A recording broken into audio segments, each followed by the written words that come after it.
NBC Sports and Sprint PCS present the Winston Cup Series from the new Kansas Speedway in Kansas City. It's the home of the NFL Chiefs and the Major League Royals, a state proud of its Jayhawks and Wildcats, and, of course, of its country.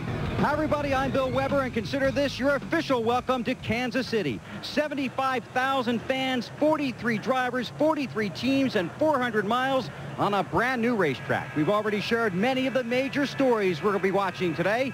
Now, let's get 3 more. Let's go to pit road.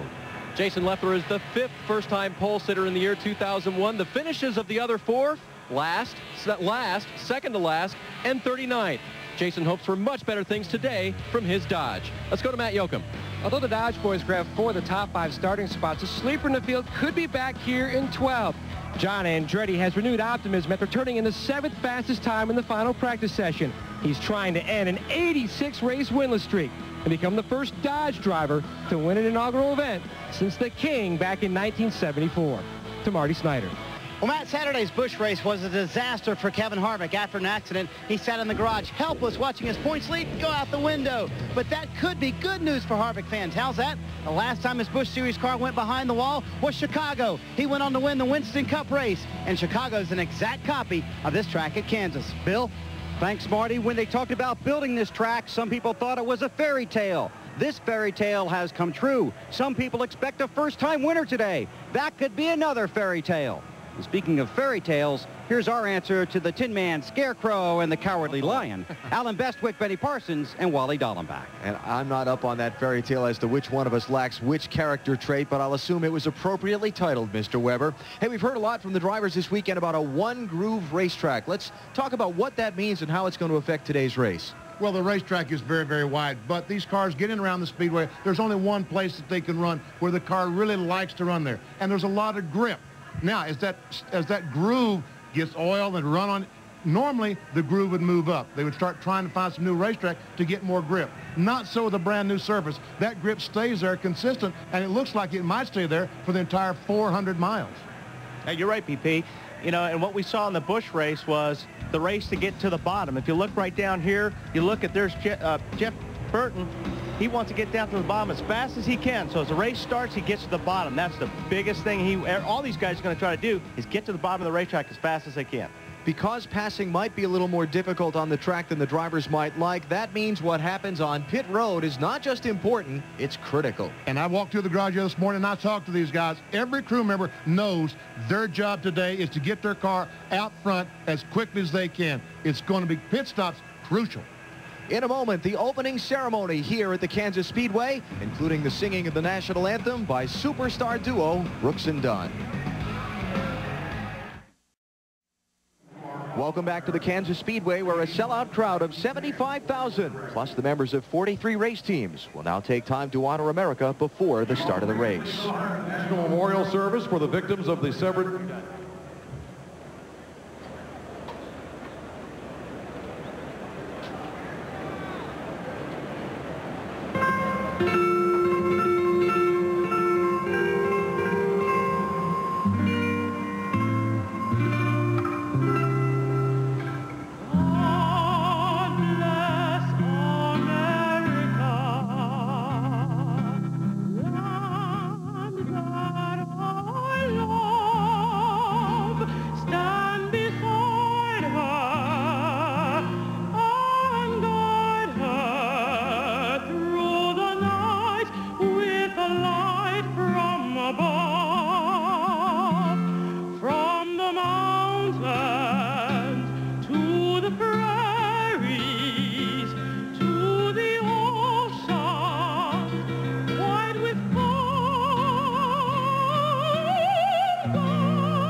Now, ladies and gentlemen, with the national anthem, please welcome Brooks and Dunn and the NASCAR kids.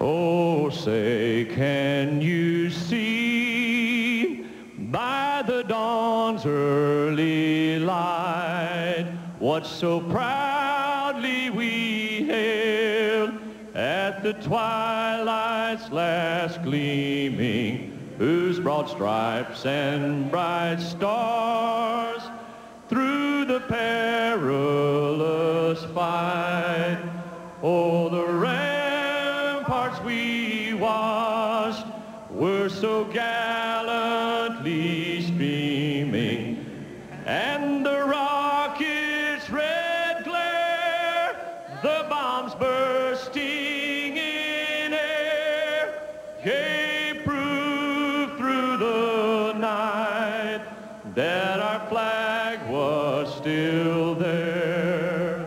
Oh, say does that star-spangled banner yet wave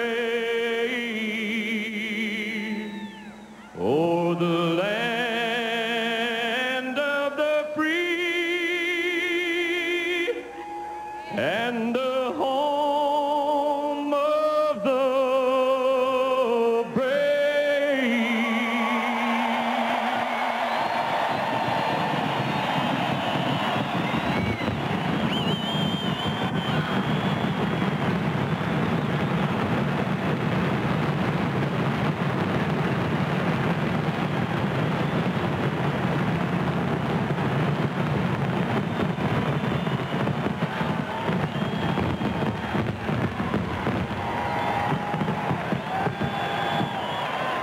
And now, ladies and gentlemen, to give the command, here is Mayor Carol Marinovich and the governor of the great state of Kansas, Bill Graves, with the greatest words in racing. Gentlemen, start your engines.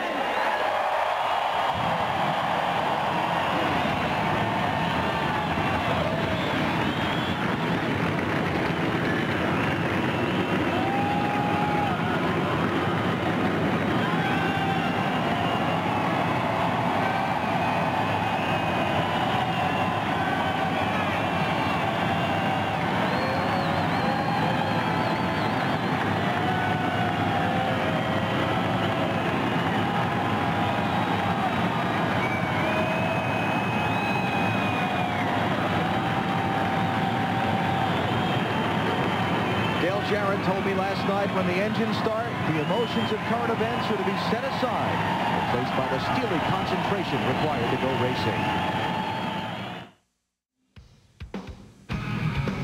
Sprint PCS presents NASCAR Winston Cup Series racing from Kansas Speedway. Brought to you by Sprint PCS, the clear alternative to cellular. By Pizza Hut, where every week this fall you can get one of our delicious pizzas for an unbelievable low price. And by Dodge. You can take life as it comes, or you can grab life by the horns. Dodge. The field of starters in the inaugural Protection 1 400 at the Kansas Speedway are rolling onto the track to make their parade and pace laps. And while they do that, let's get you a driver's eye view of this speedway with Benny's Thunder Motion. And Thunder Motion is powered by EA Sports. And folks, I found that these virtual cars are a little bit harder to drive than a regular car. Think so? I think so. Here as I go down in turn one, I want to be at the very bottom of the racetrack, and you see whoever's driving Junior's car, totally the wrong line. You want to be right down on the bottom of the speedway through 1, 2, and 3, and 4. The backstretch is straight, which really creates a problem getting in turn 3. The car wants to get loose. In turn 3, and you're going to go by Junior outside? No, no, no, folks. This might be the only pass you see all day on the outside. The bottom is the place these cars want to be. All right. You just passed Earnhardt on the outside at Kansas, and you say this is harder to drive? I mean, that was a tough deal. That was a tough deal. Oh, these cars are hard to drive.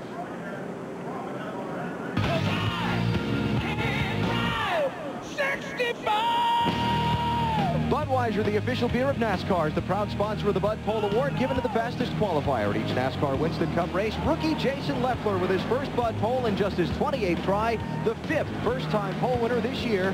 Since 1979, Anheuser-Busch has awarded more than $7 million as the title sponsor of NASCAR's Pole Award program. Now the Walmart starting grid for today's 400-miler. Leffler with point leader Jeff Gordon on the front row. Gordon, winner of 2 previous inaugural races in his career. Row number 2, a couple of more Dodges. Bill Elliott and Stacy Compton, 4 Dodges qualified in the top 5 spots. Inside of row 3, Bill Elliott's teammate Casey Atwood, the second bestest rookie in the top 5. Johnny Benson on the outside. On the inside of row 4, Tony Stewart, 3 wins this season. Ricky Rudd trying to close in on Jeff Gordon for the Winston Cup Championship. Row 5, Maine's Ricky Craven with his 5th top 10 start in the last 8 races, and the defending Winston Cup champion, Bobby Labonte. The 6th row, Rusty Wallace, who struggled on these mile-and-a-half tracks this year. Best result of 12th, and John Andretti and Richard Petty's Dodge. Matt Kenseth on the inside of row 7.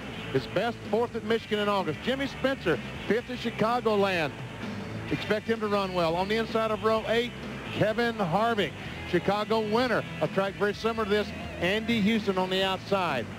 On the inside of row 9, Ryan Newman. And let's try to talk to Ryan as these cars take their pace laps. Ryan Newman, Benny Parsons, you read me? Copy, baby. All right, this is a backup car. You crashed your other car in practice. How is it? Felt pretty good. It was really quick in the happy hour, but we got 16 other guys here to get around, and just have to be patient. It's going to be a long 400 miles and different racetrack, and it's going to be different for everybody here, especially me. How many times have you heard the word patience this morning? Quite a few. I mean, you got to be there at the end to finish first. First, you got to finish, and we're just going to do the best we can to try to do that. Well, good luck, Ryan. BP. Fastest car in happy hour yesterday afternoon. Ryan Newman going to start in row 9, the 17th position. Continuing with the rest of the starting lineup, Kevin LePage and Elliott Sadler. Chevy and Ford in row 16. Robbie Gordon replaces Mike Skinner in Richard Childress Racing's number 31 Chevy this week. Skinner to have knee surgery on Tuesday. Final qualifier on time was Ward Burton and Bill Davis's machine. Rest of these got into the field by their point standings, a provisional starting spot. Tough week for Kurt Busch. He crashed his car in practice here on Friday. And you look at the final starters in the field, Michael Waltrip, Brett Bodine, and Hutch Strickland. Failed to qualify. Tough break for Kyle Petty, the sponsor's hometown. Wanted so badly to be in this one. Just didn't go well for him on Friday. Before they go green, some final stories from pit road, starting with Marty Snyder. Well, Benny was pretty modest when he just talked to Ryan Newman, because on Monday, Benny predicted a first-time winner and followed through with this guy. Still on Saturday afternoon, Benny was saying Ryan Newman's probably going to win the race. He was the fastest in happy hour, and who knows, BP, this 23-year-old Purdue graduate may make you look like a hero. To Matt Yoakum. Marty, while Jeff Gordon tries for his 3rd inaugural race victory, his teammate Terry Labonte would like to have one. He hasn't won a race in 87 starts. They feel like they have turned the corner. They're seeing some daylight over their recent struggles. Maybe today could be the day they end the drought. Today Burns. Matt, at the very similar Chicagoland Speedway earlier this year, Todd Bodine sat on the pole but could only spin together a 14th place finish. They believe they found a mechanical problem, and Todd thinks he can go from his 27th starting spot to the front this afternoon. Alan? 5 years and $224 million from dream to dream come true for the race fans of Kansas City. NASCAR is in your town. We're set for the green flag and the inaugural Winston Cup event at the Kansas Speedway.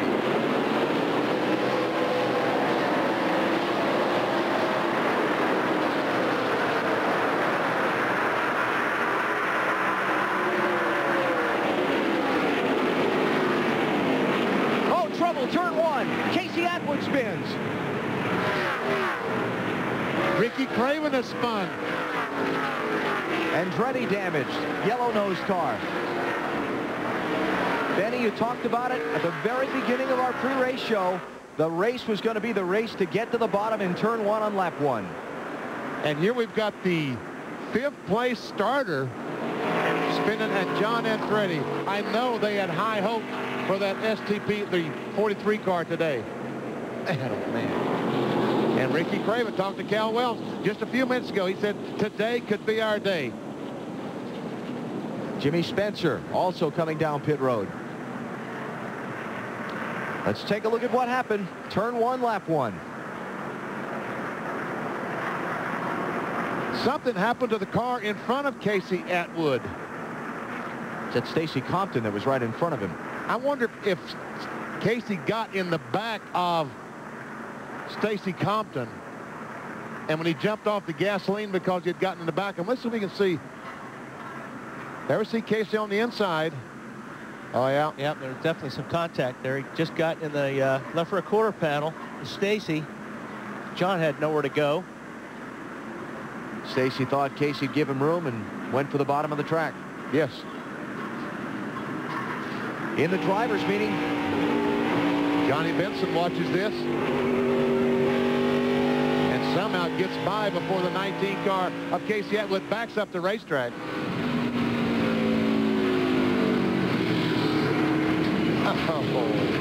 It's on board John Andretti's car.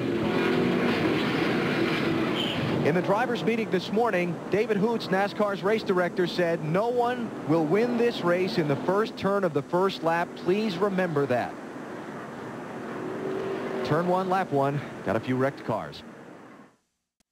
So we're less than a lap from the restart now. Jason Leffler's out in front. Jeff Gordon is second. Bill Elliott third. Stacy Compton hung on to his race car and hung on to fourth position. And then you've got, rounding out the top 5, Johnny Benson. Take one more look at it. You know, you can see right there these two guys we want to look at. Casey's all the way down at the bottom, and Stacy just thought he had a lane open. He started moving down on Casey, and unfortunately Casey got the short end of the stick, and so did John and a lot of other cars. John Andretti in the 43 car you were talking about. Pace car's off. Let's see if we can do this a little better this time. This time it's a single file start.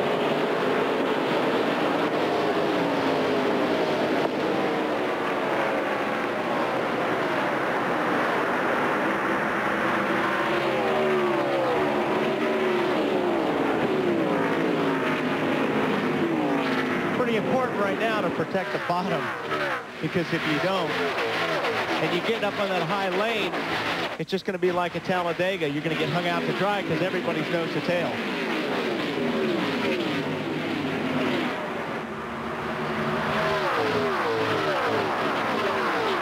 Jason Leffler, native of Long Beach, California. Just his 23rd NASCAR Winston Cup Series race.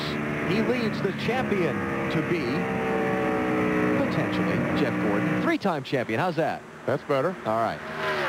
May not lead him for long, though. Gordon taking a peek. It looked right. That lap there going to the corner looked like the 01 car, Jason Leffler's a little bit tight. Rusty Wallace picking up 8th spot on Bobby Labonte. And we'll see this especially in the early going. When a car gets on the inside of another car, the fellow on the outside is just going to back up, especially if there's room behind. He's going to back up and let him have that spot. Because we see what happens. Oh, battle for the lead. Here comes Jeff Gordon.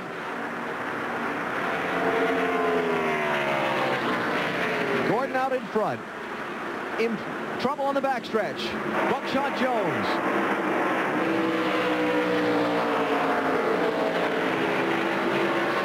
Several drivers with incredible avoidance there as Buckshot came careening back across the backstretch. Second caution of the race.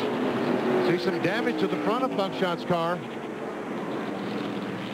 Certainly doesn't look as bad as John Andretti's, but it's got a flat left front tire. I don't know if that was maybe some of the problem, or if he got that after he flat spotted him. And we're already under the yellow flag for the second time, and we haven't even completed 10 laps. I hope that's not a sign of things to come for the rest of the afternoon. That's a record for here. Oh, yes, Wally, it would be a record, as would everything that happens today. Brilliant observation. Thank you.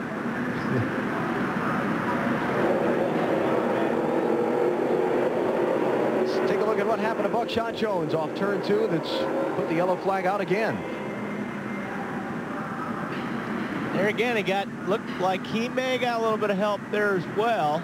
And Sterling Marlin, who was right behind him. And watch as his car comes across the track onto that cloud.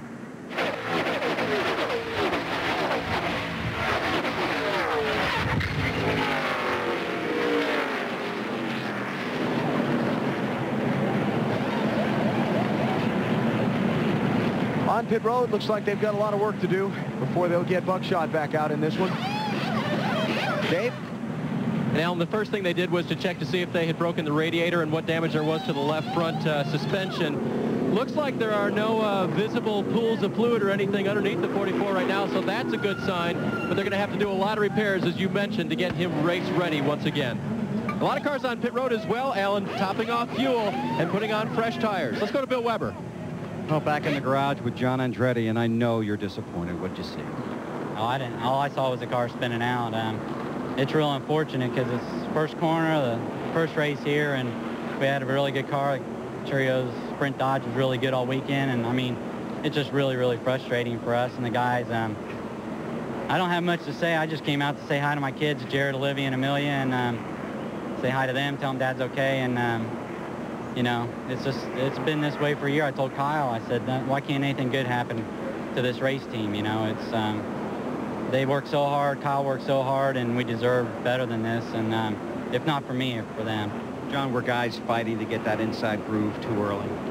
I think they are. I think they're fighting awful hard for something that doesn't matter for 200 and some laps. I mean, I was on the outside lane, and I didn't have a problem out there. My problem was the guy spun from the bottom up, and it's one of those things that happens, and I figured starting 12th, I mean, I should be in the safe part of the race, and starting around guys that shouldn't, you know, you think would know better, and, you know, accidents happen. I mean, that's why we're in racing. Unfortunately, we don't seem to cause them. We seem to be in a lot of them lately, and it's just real unfortunate for us. Thanks for coming out. Thanks.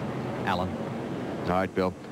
John Andretti in the garage, Casey Atwood in the garage. Richard Petty's other car that was in this race is on pit road damaged. And his other car did not make the race. So bad weekend for Petty Enterprises. Dale Earnhardt Jr. is running in 20th place now under the caution flag. He was in a little skirmish on the racetrack a minute ago, too. That's Todd Bodine, the 66 car right in front of Earnhardt. Earnhardt trying to get position. Todd Bodine kind of runs him down on the apron. The junior doesn't back up. Still outside, still there. Oh, wasn't a lot of room on the bottom that time. And Junior wisely backed off. Yeah, I think he knew Todd was coming. That's playing chicken at 175 miles an hour. More like 195 miles per hour down in that corner. And what you saw there was a little bit of a guy getting another guy aero loose, and we're going to hear a lot about aero tight and aero loose today because this racetrack is so smooth that the cars are very dependent on aerodynamics. Bobby Hamilton, Ricky Craven, Jerry Nadeau, Robert Presley, Brett Bodine, Michael Waltrip, and Jeremy Mayfield all made pit stops under the caution. They're all back on the track toward the end of the field.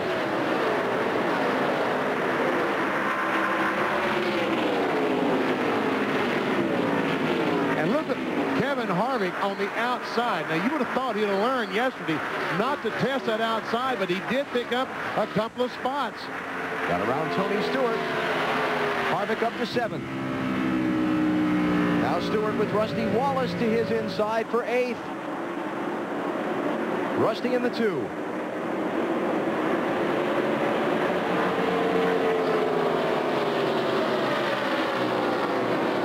And the 0-2, Rusty's teammate, Ryan Newman. Moving forward fast. He started back in 17th. Stacy Coffey got way high up in the middle of 1 and 2 there, losing a bunch of spots. He was 4th. He's now 9th. We heard from John Andretti. The other driver involved in the accident a moment ago is with Bill Weber. That's Casey Atwood back from a quick trip to the infield care center. You're okay? Yeah, I'm fine. Everybody was scrambling, trying to get to the bottom there on that restart because the top was really not working. And I was trying to keep the 92 on the outside of me, trying to get in the front. And I should have known from past racing experience with him I wasn't going to get much room there on that restart. So I think maybe I should have just let him in front of me and try to get him later in the race. Or a give and take early on, huh? Yeah, I think so. I mean, when you have split seconds like that to make a decision about something, sometimes things happen that you wish you hadn't done. You learned something today? No, not really. I hope that I didn't get to do anything on the track. But, I really don't think it was my fault from what I've seen in the car. I feel like I should have got a little bit more room, but maybe we can do it next time. Thanks for your time. Robbie Gordon in the 31 car trying to move forward. Meanwhile, they're about 2-3 wide behind him is Kenny Wallace in the 1 car on the inside of the 21 of Elliott Sadler. And here comes, is that Spencer? There's Jimmy, the 26.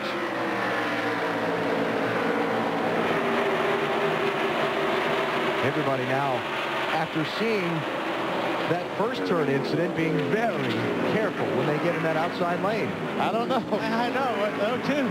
Benny and I were just watching Ryan Newman ran down in there on top of Stacy Compton, got a little bit sideways, got Stacy out of shape. Robert Presley, one of those who made a pit stop under this last caution. Jerry Nadeau in the 25 also did. Both moving by Elliott Sadler, who's shuffled back in that outside lane. And Matt Kenseth has made an unscheduled pit stop. He's now a lap down. Dave, what happened? Well, to Matt Kenseth, he had a flat right rear tire. They came in and changed right side tires, sent him back out. As for Jerry Nadeau, he was real loose. They came in and took a rubber out of the spring rubber out of the right rear, which will help the car tighten up a bit, and they changed 2 right side tires as well. Kenseth back in 40th position, 1 lap down to race leader Jeff Gordon. Terry Labonte in the 5, Andy Houston in the 96. That's a battle for the 14th position. Labonte takes it away. Houston, his final ride in this car. The sponsorship going away after today, and the team will shut down. Dave? And Alan, I talked to Andy about that this morning, spent a couple minutes with him, and I asked him what his attitude was. And he said, you know, it's been hard to come to the track for the last few races knowing that we're not running this car anymore. But he said today I was a little bit more pumped up knowing this was my final shot with this car and for this sponsor. And he thinks he has a pretty good piece. And remember, McDonald's has said they want to stay in the sport, but unfortunately, it won't be with the Cal Wells team. Somewhat of a halting start, already 2 caution flags, but now we're 20 laps in to the 267 that'll make up the inaugural event at Kansas Speedway.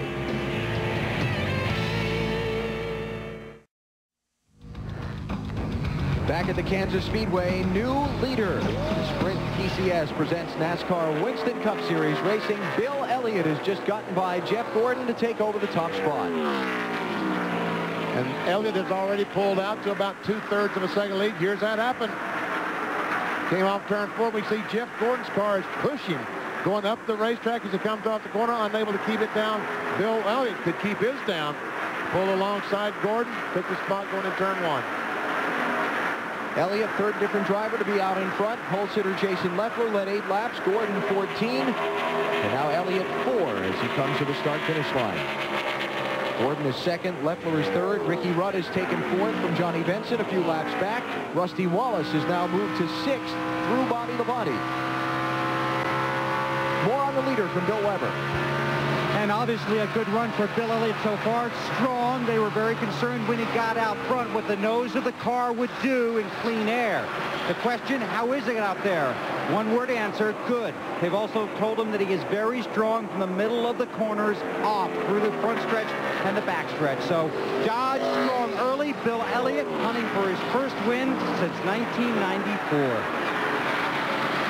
And that's where you have to be strong here. You have to be good off the corners because these cars, a lot of guys complain about the cars being tight, not wanting to turn when you get off the corner. So the Dodges are usually a little bit better. A little bit, seems like downforce-wise, they're a little bit stronger cars, especially on the nose.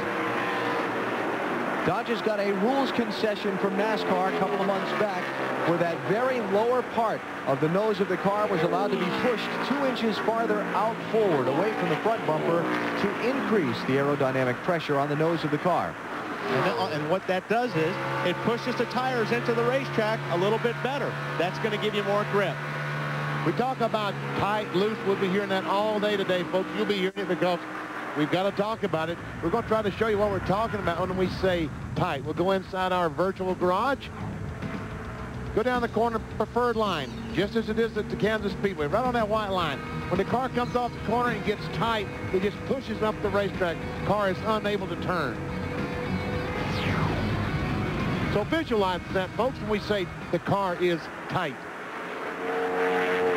One concern that when I talked to the engine guys this morning, they have one concern: engine durability, because they're in between gear ratios. The front straightaway, these cars are turning about 9,200 RPM, and they're really concerned that 400 miles just possibly could do some of these engines in. Remember, we saw Dale Jr. and Todd Bodine get into a little scrap a while back. Now Dale Jr. has finally completed the pass on Todd and picked up the 18th spot.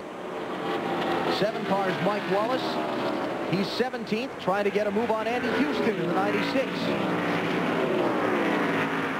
At least that move that Mike Wallace made to the bottom of the racetrack got Andy Houston up off the bottom enough that he allowed to pass him coming off turn 2. It was a good move by Mike Wallace. He's going to get should get passed by both these guys because he's up there in the slippery part of the racetrack, so Dale Jr. should be able to pull this pass off as well.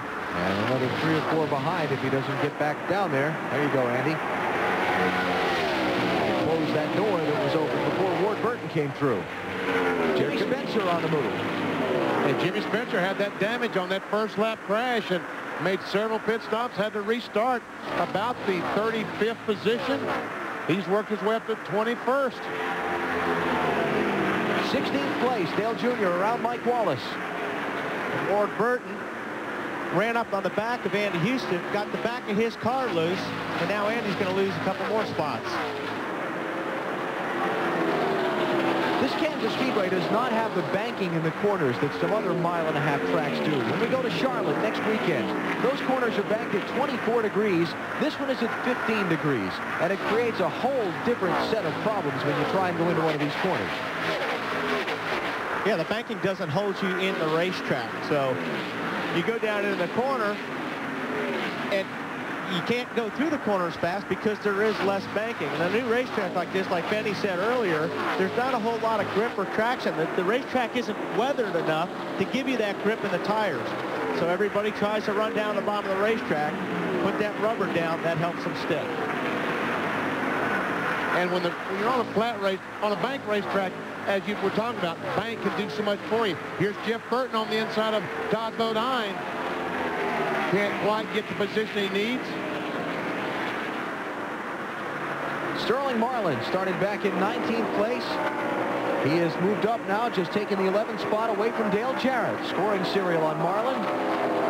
Lost a little ground in the opening shuffle, but Billy's moving forward.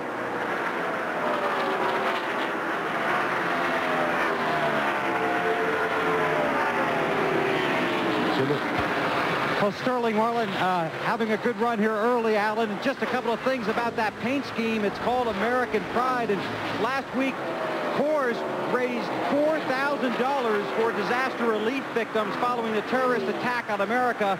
This week, $10 a lap again from Coors, so they can add another $2,670, making it over $6,600 they'll be donating. Also notice on that car, absolutely no decals for Coors. Just an American Pride slogan and the God Bless America. And walking through the garage here and asking the crew chiefs and mechanics what car is really fast. The 40 car kept being mentioned. Sterling Marlin is very, very fast. Also, Jeff Gordon, they said his car was very good. But right now, Jeff Gordon is struggling. Bill Elliott has passed him, pulled away from Gordon by a couple of seconds. It looks like that Sterling Marlin is going forward. Elliott's lead is 1.978 seconds over Gordon, Leffler, Rudd, and Benson. We check our Wendy's race menu and find that the race for the championship moves to a home game next Sunday. Oh, and you know these teams are just so excited about being at Charlotte. This is home next week. Winning at Charlotte is bragging rights until next May. High noon Eastern time next Sunday, NASCAR on NBC. There's the leader, Bill Elliott. And even 2 seconds is his advantage over Jeff Gordon. He has caught the tail end of the field, starting to put some drivers a lap down. Check the interval back to Jeff Gordon. There he is. Gordon already has led today, collected 5 bonus points toward the championship. His title rival, Ricky Rudd, has not. Ricky is running in 4th position now. He is 3.4 seconds behind the leader. Let's go to Matt Yoakum. Alan, in the final practice session on Saturday afternoon, Jeff Gordon's problem was his car was loose on entry and tied off. Today, it's loose on entry, loose in the center, and a little tight up off. Also, for Ricky Rudd, his title rival, the car is loose in the center of the corner, but he's also reporting in the car gets looser when he tries to get underneath another car. So right now, his car is good in traffic. Both teams are trying to formulate a game plan for their first round of pit stops, which should come somewhere around laps 65 to 70. 9 races to go in the season, including today. Jeff Gordon has a 212-point advantage over Ricky Rudd. He cannot lose the lead in today's race, but he also knows with 9 races to go, this thing's far from over. It's no time to be conservative. There's no points lead big enough right now, and you know, right now we got to fight for every position, and we can't even be conservative right now because the 28, the 88, the 20, they're running good. We're running good too, which we're proud of that. But you know, the only way we're going to win this championship is to continue to get top 5s, top 10s every weekend. Well, I agree that they need to be consistent and what have you, but right now they are struggling, and it looks to me like if they open this floodgate and these cars start passing Jeff, and he gets back mired in the middle of the pack, it's going to be awfully hard for him to get back to the front. There are the championship contenders and where they are in the race. Dave? Sorry, Alan, I missed who you were coming to me about. Who was that? And I could probably add. That would be Jeff Gordon. Jeff Gordon. And Jeff Gordon, of course, is working this weekend to capture yet another victory for the Rainbow Warriors. And, you know, talking to Jeff earlier today, he has a lot of things on his mind from all the recent events here. Just happy that he can get back out on this speedway for the first time and try to correct that aero push the next time he comes into the pits. That's what they'll be working on the next time they stop down pit road.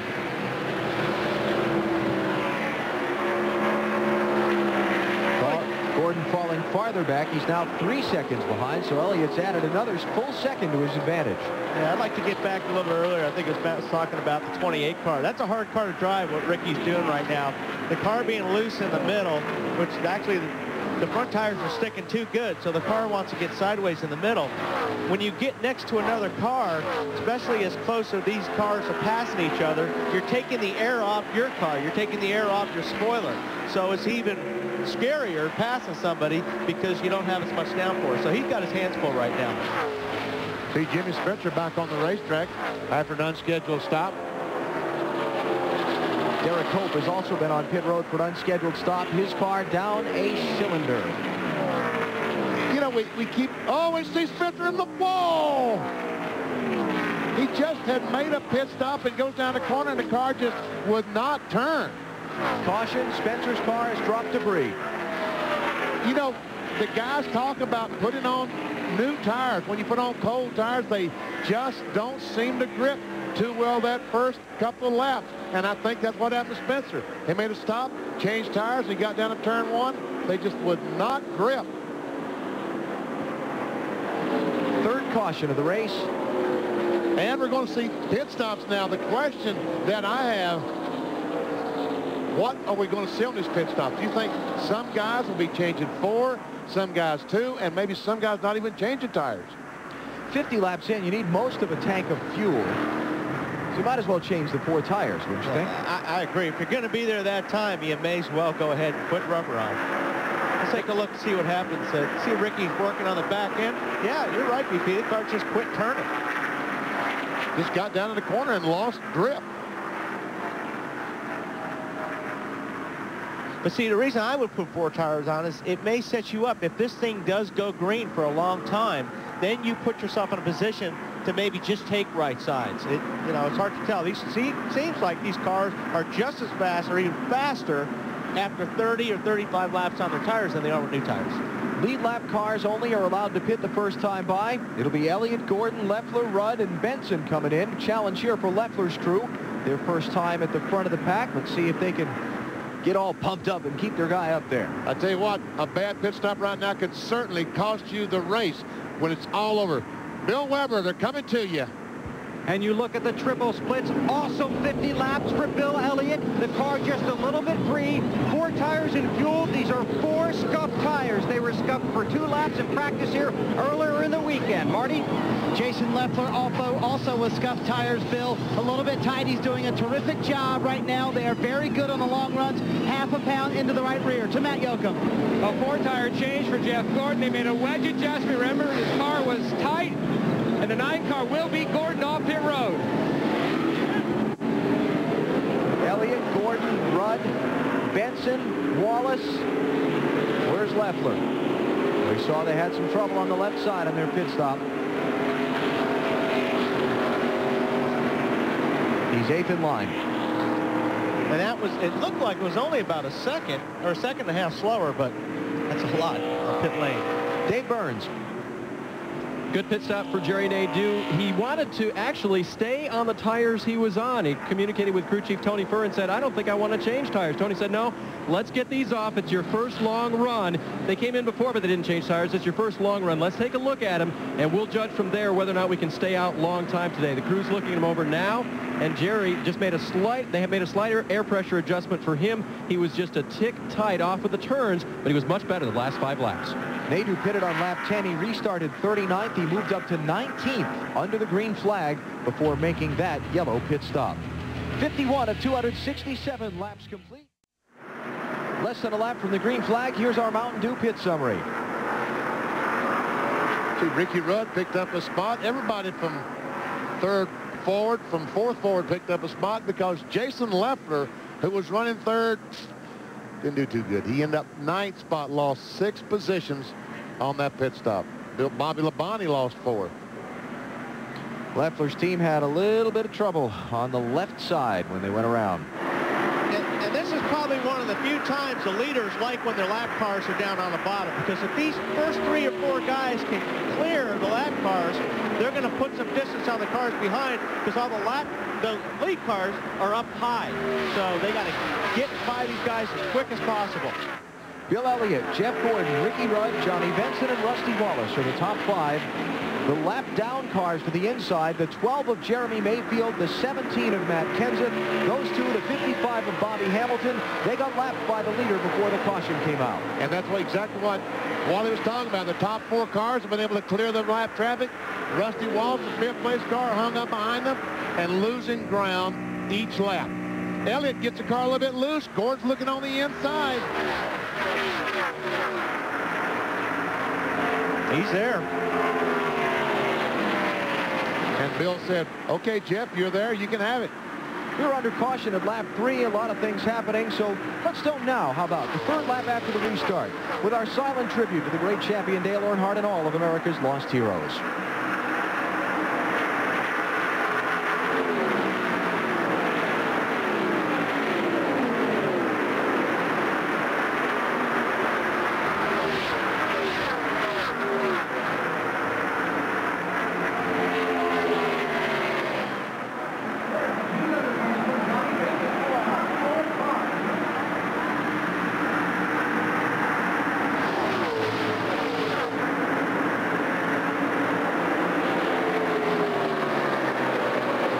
Well, you said, Jeff Gordon, that Ricky Rudd had not led a lap just a few minutes ago. He led that last lap. Yes, he did. He crossed the start-finish line first. 5 bonus points in the championship for Rudd. Now he gives the lead back up to Gordon. But that was pretty impressive, and they're 3 wide behind this group as Rusty Wallace tries to fight through the lap traffic and finally gets through them. Kenseth in the 17, Hamilton in the 55, both a lap down. Sterling Marlin in the 40 and Harvick in the 29. Their lead lap, they're racing for 6th.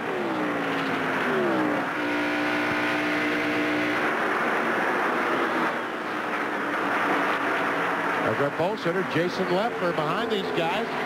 He's moved his way up to the 8th position.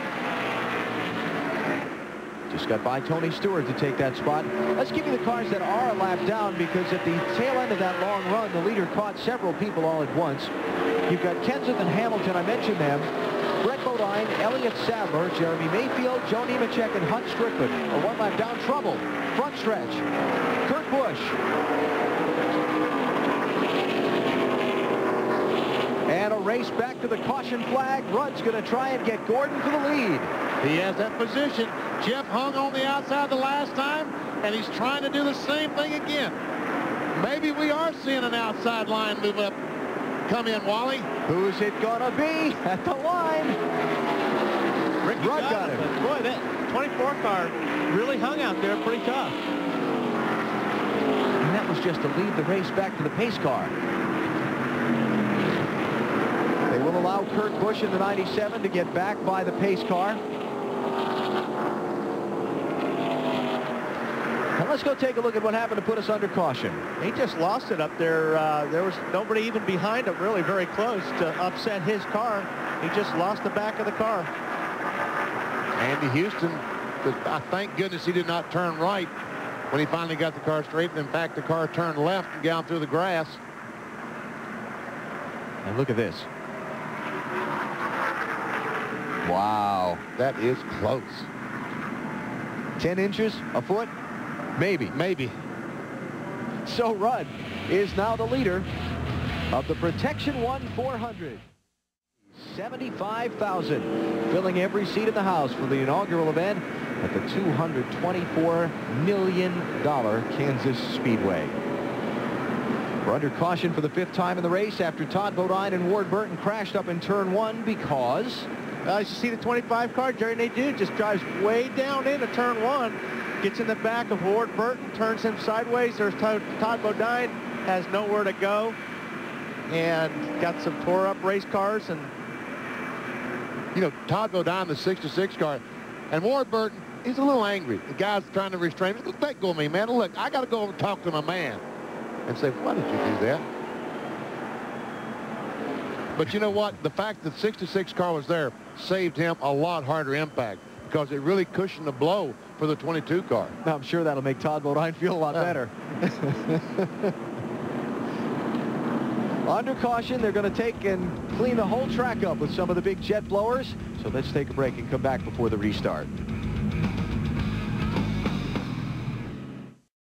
Back at the Kansas Speedway, we're under yet another caution for contact on this very narrow, very tight speedway with typically only one groove so far. And Todd, I'll talk to the guys who were having the groove trouble. You just kind of got caught up in this, didn't you? Yeah, we our Kmart Blue Light Special was a little too tight to start the race, and we'd freed it up there, but I'd pushed up. Ward got under me, and when you get side by side here right now, the way the racetrack is, you just have to slow down a little bit. And Ward slowed up, and I slowed up, and whoever was behind Ward decided he wasn't going to slow up and kind of run through Ward and spun him up in front of me. It's a shame. We had a really good car in happy hour yesterday. We thought we had a shot that went run up front. You know, we were adjusting the car, was getting better, and we would have been around at the end in the front, but we can't now. But it was our best race car, and we're going to have to throw it away. But I want to say hi to my little punk and Ashlyn. Hi, baby. I bet she's at home enjoying a sucker right now on behalf of Dad. By the way, Jerry Nadeau did apologize on the radio, and his team passed along. I don't know if Todd got it or not, but they will be passing along that Jerry didn't mean to do it, and he did pass that along on the radio. Alan? All right, Dave. Todd started 27th. He was up to 13th at the time of the accident. And it has put him behind the wall in the garage, along with Ward Burton, Hut Strickland, John Andretti, and Casey Atwood. And let's go back to Dave Burns. And we'll just sneak in here and talk to Ward real quick. Ward, Jerry's apologized on the radio for getting into you. You obviously had nowhere to go or nothing to do, did you? No, and I know Jerry didn't do it, mean to do it. He's a nice guy. I probably lost my temper there for a minute. Just frustrating. You know, the Caterpillar team works really hard to give me good cars.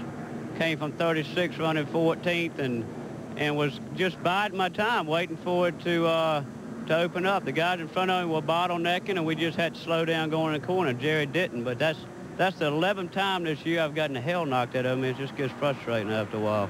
And even that can hard. And the fact that he won at Darlington, guys, that's hard to balance off those 11 times that he's been wrecked that he just talked about.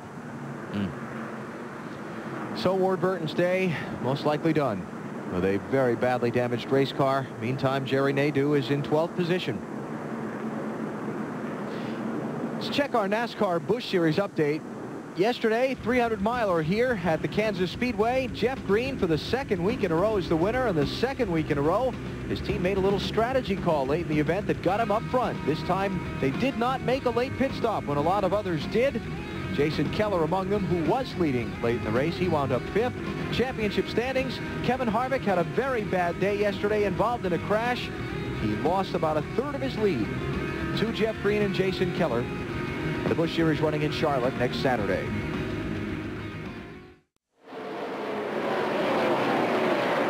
Joe Nemechek in the blue and white car is the first one to the inside of the leaders a lap down. And as well as Nemechek ran at Dover last week, this weekend, they just failed to find the handle. Here's Rusty Wallace for the lead. Turn 3.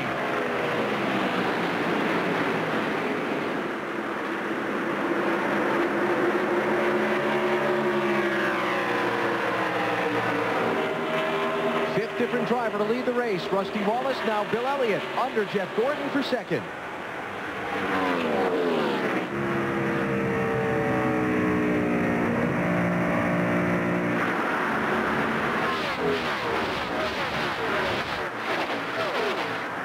Here comes Ricky Rudd up on Gordon's back bumper.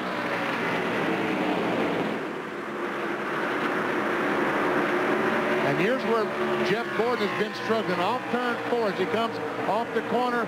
The car is a little bit too tight. We told you what that was. And as you're tight off that corner, you're losing your forward motion. You're losing your speed, your momentum.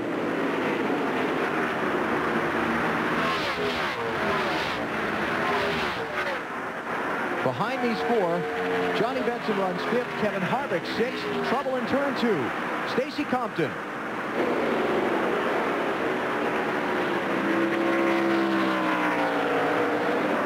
Yellow's out. Once again. At some point in time, these cars have got to stop again. You think this is the time, Wally? Well, they stopped at what, 53, 54, somewhere around there. 51. 51, 30 laps. That's about a half a run. I think I would. Think you would? I think I would. Stacy Compton in the 92 started today in 4th place. Team needing a sponsor for next year. They had high hopes for today. 83 laps complete. A quarter of them have been run behind the pace car so far here at Kansas City. Coming to the green flag, a quick look at what put us under caution. And see, Stacy's kind of in the middle of everything right there, and it looks like his car just breaks loose, and it looked like his car has been loose since the start of this race. Michael Waltrip was right there behind him, but I don't believe there's any contact made. What do you think, BP? It did look like there was. Remember, Stacy Compton, the last pit stop, changed 2 tires only. Bobby Hamilton in the 55, now the first car a lap down, trying to get one back from leader Rusty Wallace.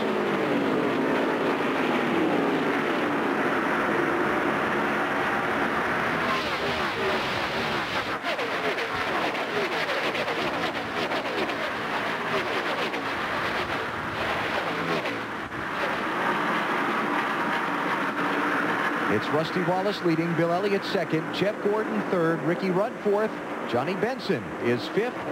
The most recent caution brought out for Stacy Compton's crash in turn 2. He's with Dave Burns. And we're back in the garage area. They're making some repairs to his car. Stacy, Wally Dallenbach speculated he might have been a little loose. Is that a lot loose, maybe? A lot loose.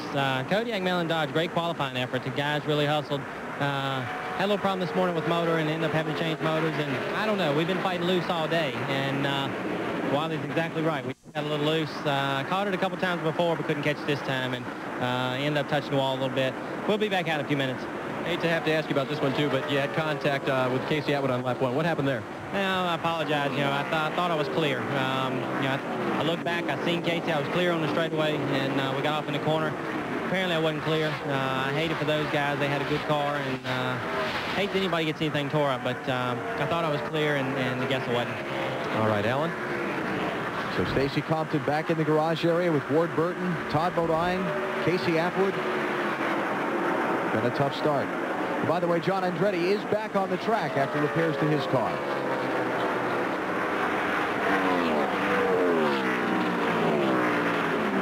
These guys talk about loose, and that's To me, it's the worst situation of all. Let me show you what we're talking about by loose. And folks, when this thing ends, you're going to see just how terrified the driver can become. Go inside our virtual garage. Go down that corner. Once again, the preferred line on the bottom of the Speedway. Kind of like the Kansas Speedway. If you come off the corner, this is loose. The back end kicks out, and you go straight for the wall. Using that bank, you're trying to catch the car. Mark Martin in the 6th, Mike Wallace in the 7th. This is 11th place. Oh, look out, Mark. You talk about loose, that's almost as bad as our virtual garage. And there again, I was talking about earlier, when your groove is so narrow, when you're passing a car, you have to get so close to them, and you lose the aerodynamics on these cars, and that's exactly what I think happened to Mark there. That's right. He was on the inside. He lost his aerodynamics, and also the side of the car, he had no air to lean against because he was beside the car. It's a good save. Good save by Mark Martin. Yes, it was. Yes, it was. He fell back to the 18th spot. Let's go take another look at it. This is from Dale Earnhardt Jr.'s onboard camera. And you watch Mark going down on the inside. These cars get so close to each other, Mark just loses the air on the car. Like I said, that was a heck of a save. And I'm not sure how Mike Wallace had presence of mind enough to know that Mark was in trouble. Normally that would have been a crash that would have taken both cars out. Well, I'll tell you what, sometimes, BP, when you're in that situation and Mark was so close to the 7 cars window, you can feel that air being blown on the back of your neck from Mark Martin's car. So, you know, uh-oh, I got somebody very close to me. And you just turn the car up the racetrack a little bit. Looking down on the Kansas Speedway from our U.S. Army Skycam, courtesy of the United States Army, an Army of one. Well, the Cheerios Dodge of John Andretti made a couple laps. He's now back in the garage area. And he got sent there by NASCAR, Benny, because the repairs they made to the car, they put a new nose piece on it. And NASCAR wants to have a look at it and make sure it's one that is approved and so on. They weren't quite sure about the work that they did. Mike Wallace, a 7 car. Junior trying to get by. On board with Bobby Labonte as we watch this. Talked to Buddy Barnes, the crew chief on Mike Wallace's car this morning. It's a brand new race car. And he said Mike felt very comfortable in the car. And it looks like, because he's battling for the 11th spot right now, takes it away from Junior from the outside. He must have watched your lap earlier, BP. Yeah. Bobby Labonte right in the middle of this mix as well, and Marty has an update on his race for us. Well, it's been pretty good so far, Alan. A little bit tight right now for Bobby Labonte, but his team back at the shop has been very busy over the last month or so. In 2003, there will be a body style change for the Pontiac Grand Prix. 2 weeks ago, Joe Gibbs Racing finished the first of those cars. They took it to the wind tunnel last week. It blew very good numbers. They're very happy with it. The plan for the 2003 Grand Prix is to take it to the track early next year, present it to NASCAR the middle of next year, but the first of those cars just now finished by Joe Gibbs Racing. Talk about lead time needed to get something on the track. Building the 2003 car now. We see our Williams race chase is Earnhardt Jr., Mike Wallace, and Bobby Labonte. This great battle is going on back for the 11th position. We can see it's a little over 12 seconds behind the leader, Rusty Wallace.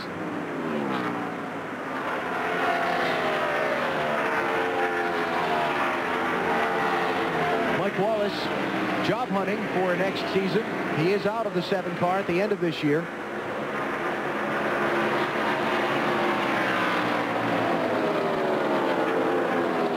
I talked with him this morning. I said, so how's it going? He said, going fine where this race car is concerned.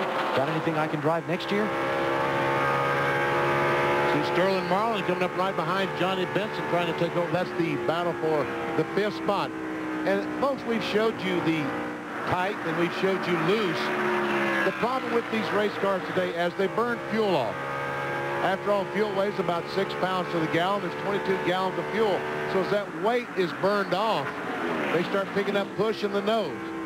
So for the car to be balanced at the end of a run, they need to start the car at the beginning of the run so loose. One of the crew chiefs told me that that's when the drivers need to put on those big boy pants and get up on that wheel, because it's not going to be very comfortable for 25 or 30 laps.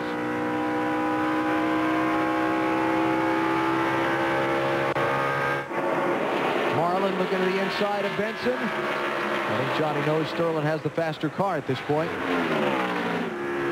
And it doesn't look like he cares.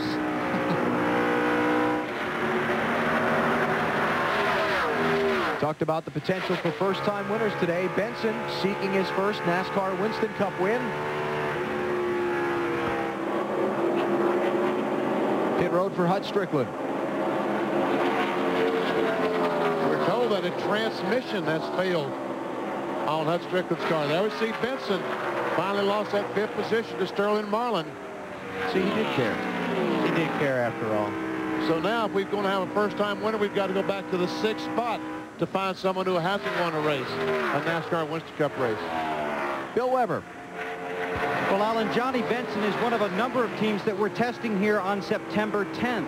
Then the incidents the morning of September 11th terminated that test for many teams.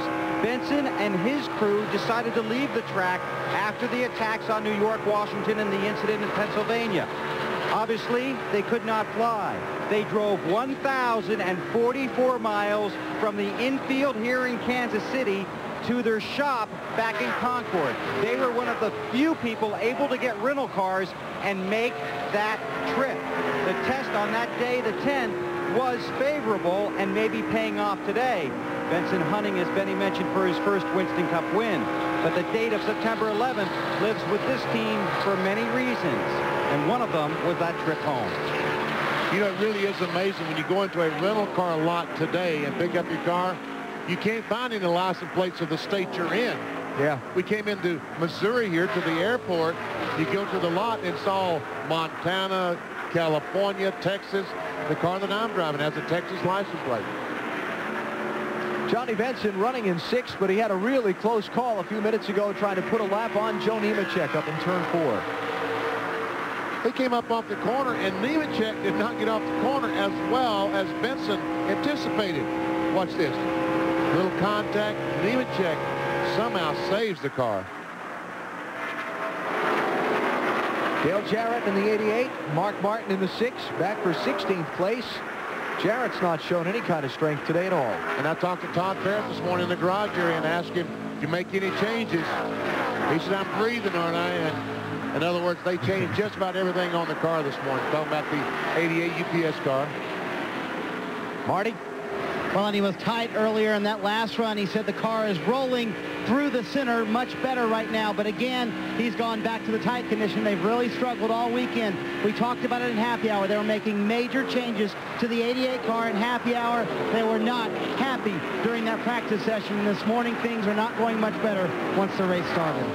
I talked to both Dale and Todd Parrott last night, and they were still contemplating what exactly they were going to do. They just knew their car wasn't what it needed to be to run up front today. And, you know, when you get these drivers like Jared and Mark Martin that are just accustomed to running up front, when they're mired back in the pack, it's so frustrating. But they are experienced enough to realize they've got to hang in there and keep working on the car. Who knows? Todd Parrott and that crew might make a change the next pit stop that will make the 88 car as fast as anyone on the racetrack. And the problem is, if you're tight to begin with, you're really going to be tight normally around other cars.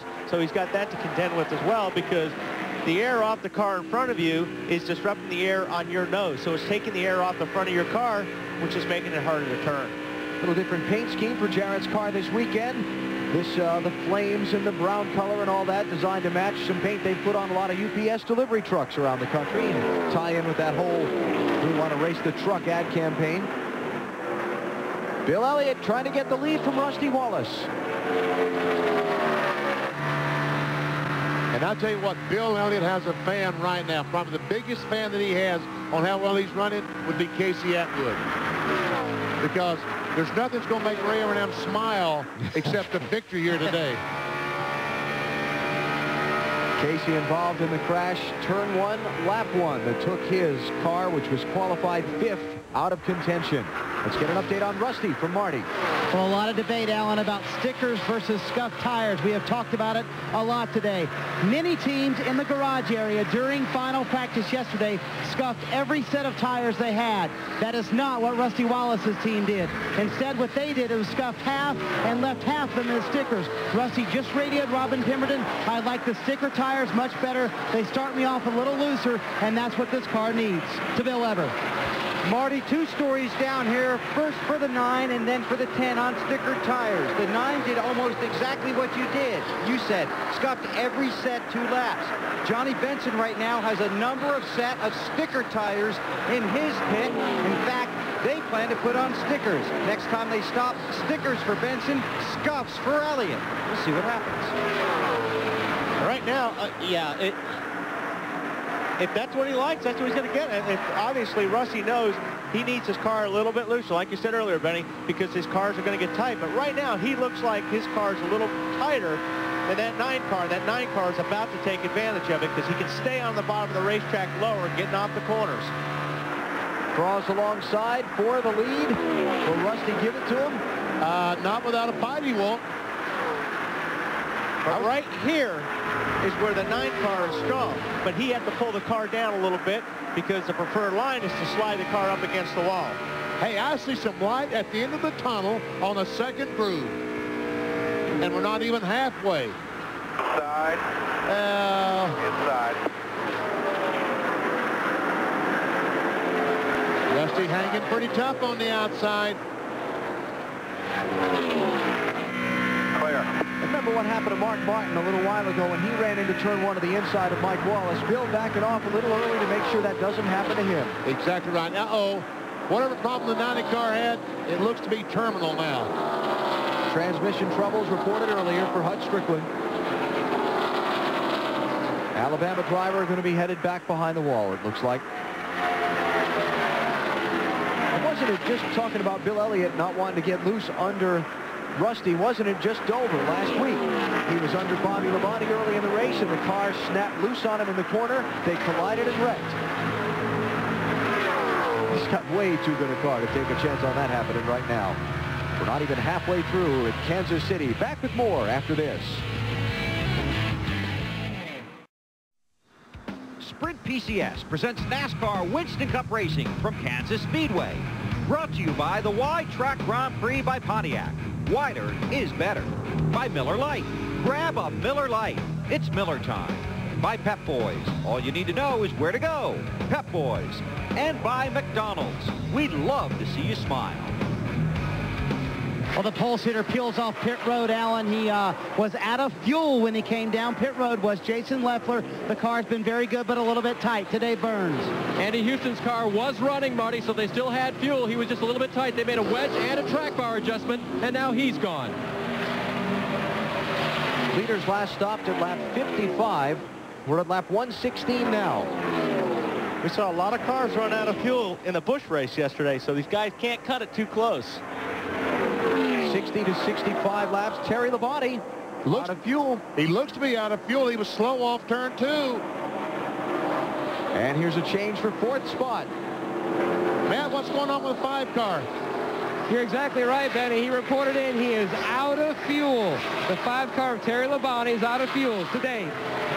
And Jerry Nadeau has said, actually Tony Furr, the crew chief, has made the call. 2 tires only for Nadeau, but they are going to stay for all of the fuel. This looks like it may be a fuel mileage race, and he leads with a full tank. Matt? And Terry Labonte brings the 5 car quietly into his pit stall. He tries to crank it again as they put fuel in it. This will be a 4-tire stop, and they are going to put scuffed tires on the 5 car Terry Labonte. He does refire the car. Meanwhile, his teammate Jeff Gordon is close for service. It's the 5 car Terry Labonte pulls away. And here comes Jeff Gordon down pit road. He was talking about his car was tight up off of turn 4 and just a tick tight in turns 1 and 2. They are going to adjust with air pressure, and they are going to put scuffed tires on the 24 car. Remember, we told you he put stickers on before, and the car was just too loose but it has now gone to the tight side. They're not going to take a chance now. They're going to go with scuffs as Gordon's down and away to Marty. And Rusty Wallace will come down pit road, Matt. Again, they're going to put on sticker tires this time. The leader says he's very good. He starts a little bit free, but those sticker tires start him free. He gets tighter the longer the run goes. They will take a pound out of both left side tires to Bill Weber. It's scuffed tires for the 9 car, a set of 4 tires that they got from Casey Atwood's team after Atwood fell out. Outstanding stop. Elliott was just a little loose in. They're hoping the scuffed tires will help that condition. He's on his way. Ricky Rudd, Tony Stewart, Johnny Benson on pit road. Dale Jarrett's in. And now Sterling Marlin comes in after leading a lap. Marty? Jarrett is here, Allen running 15th. They will make an adjustment on the right side. He is tight through the center of the corner. 1 round up on the track bar for Dale Jarrett. They put the left side tires on. He's back out on the racetrack. It's 4 tires for Sterling Marlin. Left's now tight. Fuel in. Good stop for Sterling. And that car carrying the red, white, and blue today. Dale Earnhardt Jr. is now the leader. Bobby Labonte moves up to second. He comes in. Let's go to Marty. Ryan Newman running 11th, 1 round up on the track bar. He is tied off the corner. On the radio, here's Roger Penske, his spotter today and team owner. He said, I like your line on the racetrack. Here comes Bobby.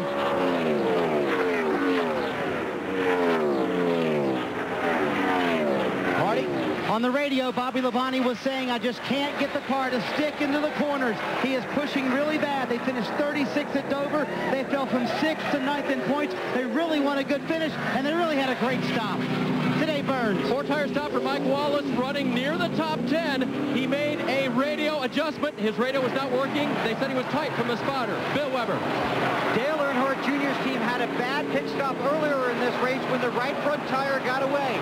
It cost them about 2 seconds in the pit, several positions on the track. Earnhardt Jr. has told his crew his car will be very good at the end of a long run. 4 tires and fuel to Marty. And Mark Martin is in. He was loose early on, as we saw very clearly on the television set. And then they got tighter the longer the run went. It'll be a 4-tire stop and a chassis adjustment for Mark Martin.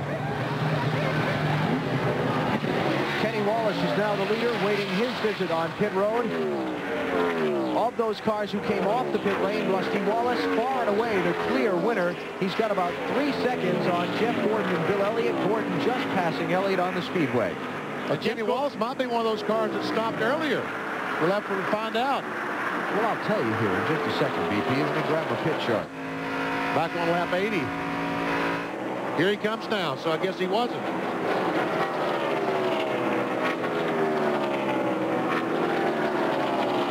So Wallace in at 123. That'll put the lead over to Matt Kenseth now.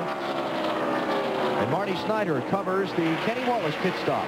Well, this car's been all over the map today, Alan, for Kenny Wallace. He was tight on the first run, or rather loose on the first run, tight on this last run. They will make an adjustment on this car. It will be 4 tires for Kenny Wallace, who is filling in for the injured Steve Park. His best finish since he started filling in for Steve Park, 21st at Richmond. They think they have a car that can do much better than that today. 4-tire stop for Kenny Wallace.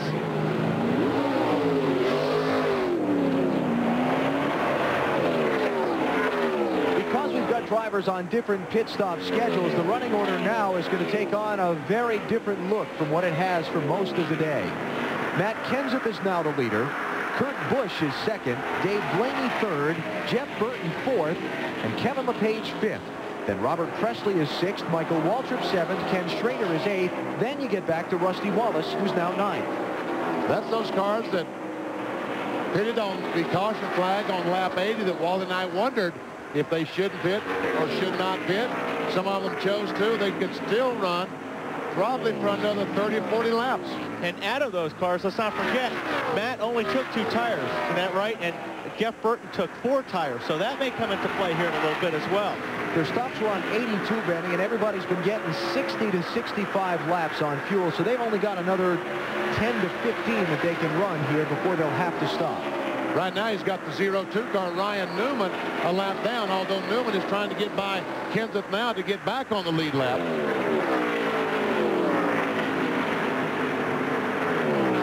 Newman back in 22nd place.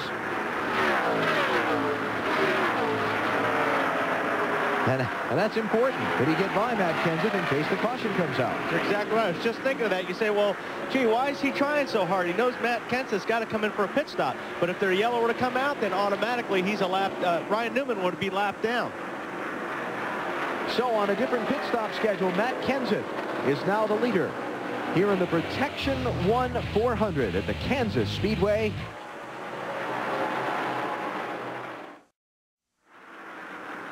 Looking down on the Kansas Speedway as Sprint PCS presents NASCAR Winston Cup Racing, the inaugural Winston Cup event here at this brand new $224 million track. And aerial shots from the Budweiser.com airship brought to you by Budweiser, the official beer of NASCAR. Enjoy, race fans. And Bill Elliott has blown up. The engine has expired. He smoked off turn 4. He's down on the apron of the Speedway. And we see a lot. Well, maybe it didn't blow up. Something is wrong with the right rear tire. Did you see all the oil on the right rear?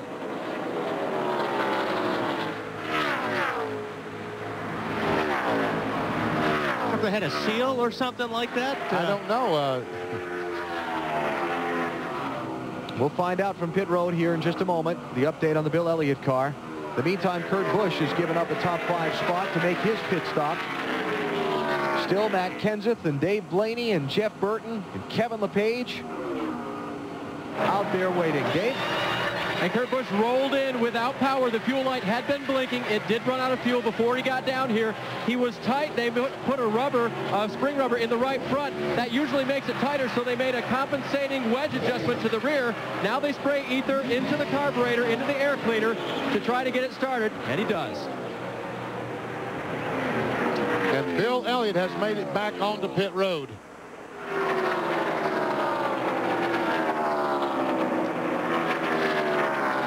I thought I saw oil on the right rear. Maybe it was it does look like that. Oil, rubber, something right behind that right rear tire. Caution. Caution is out. Reports of oil. 8th caution flag of the race. And big, huge break for Matt Kenseth. Well, not so big a break for Dale Jarrett, Mark Martin, Bobby Hamilton. Well, I don't know. Here they come. Bobby Hamilton gets a lap back. And here comes Mark Martin trying to get a lap back. And he will beat Kenseth to the line. And that's what he was waiting for. Yeah. His teammate. Martin and Kenseth both driving for Jack Roush.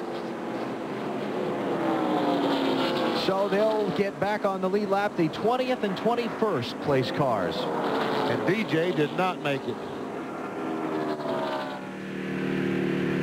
Dale pinned right behind the pace car. Now, if you're Rusty Wallace, Jeff Gordon, guys that stopped earlier under the green, do you come in this time? Well, let's see. We've got 130 laps to go. Yes. You stop now, you can make it on one more stop.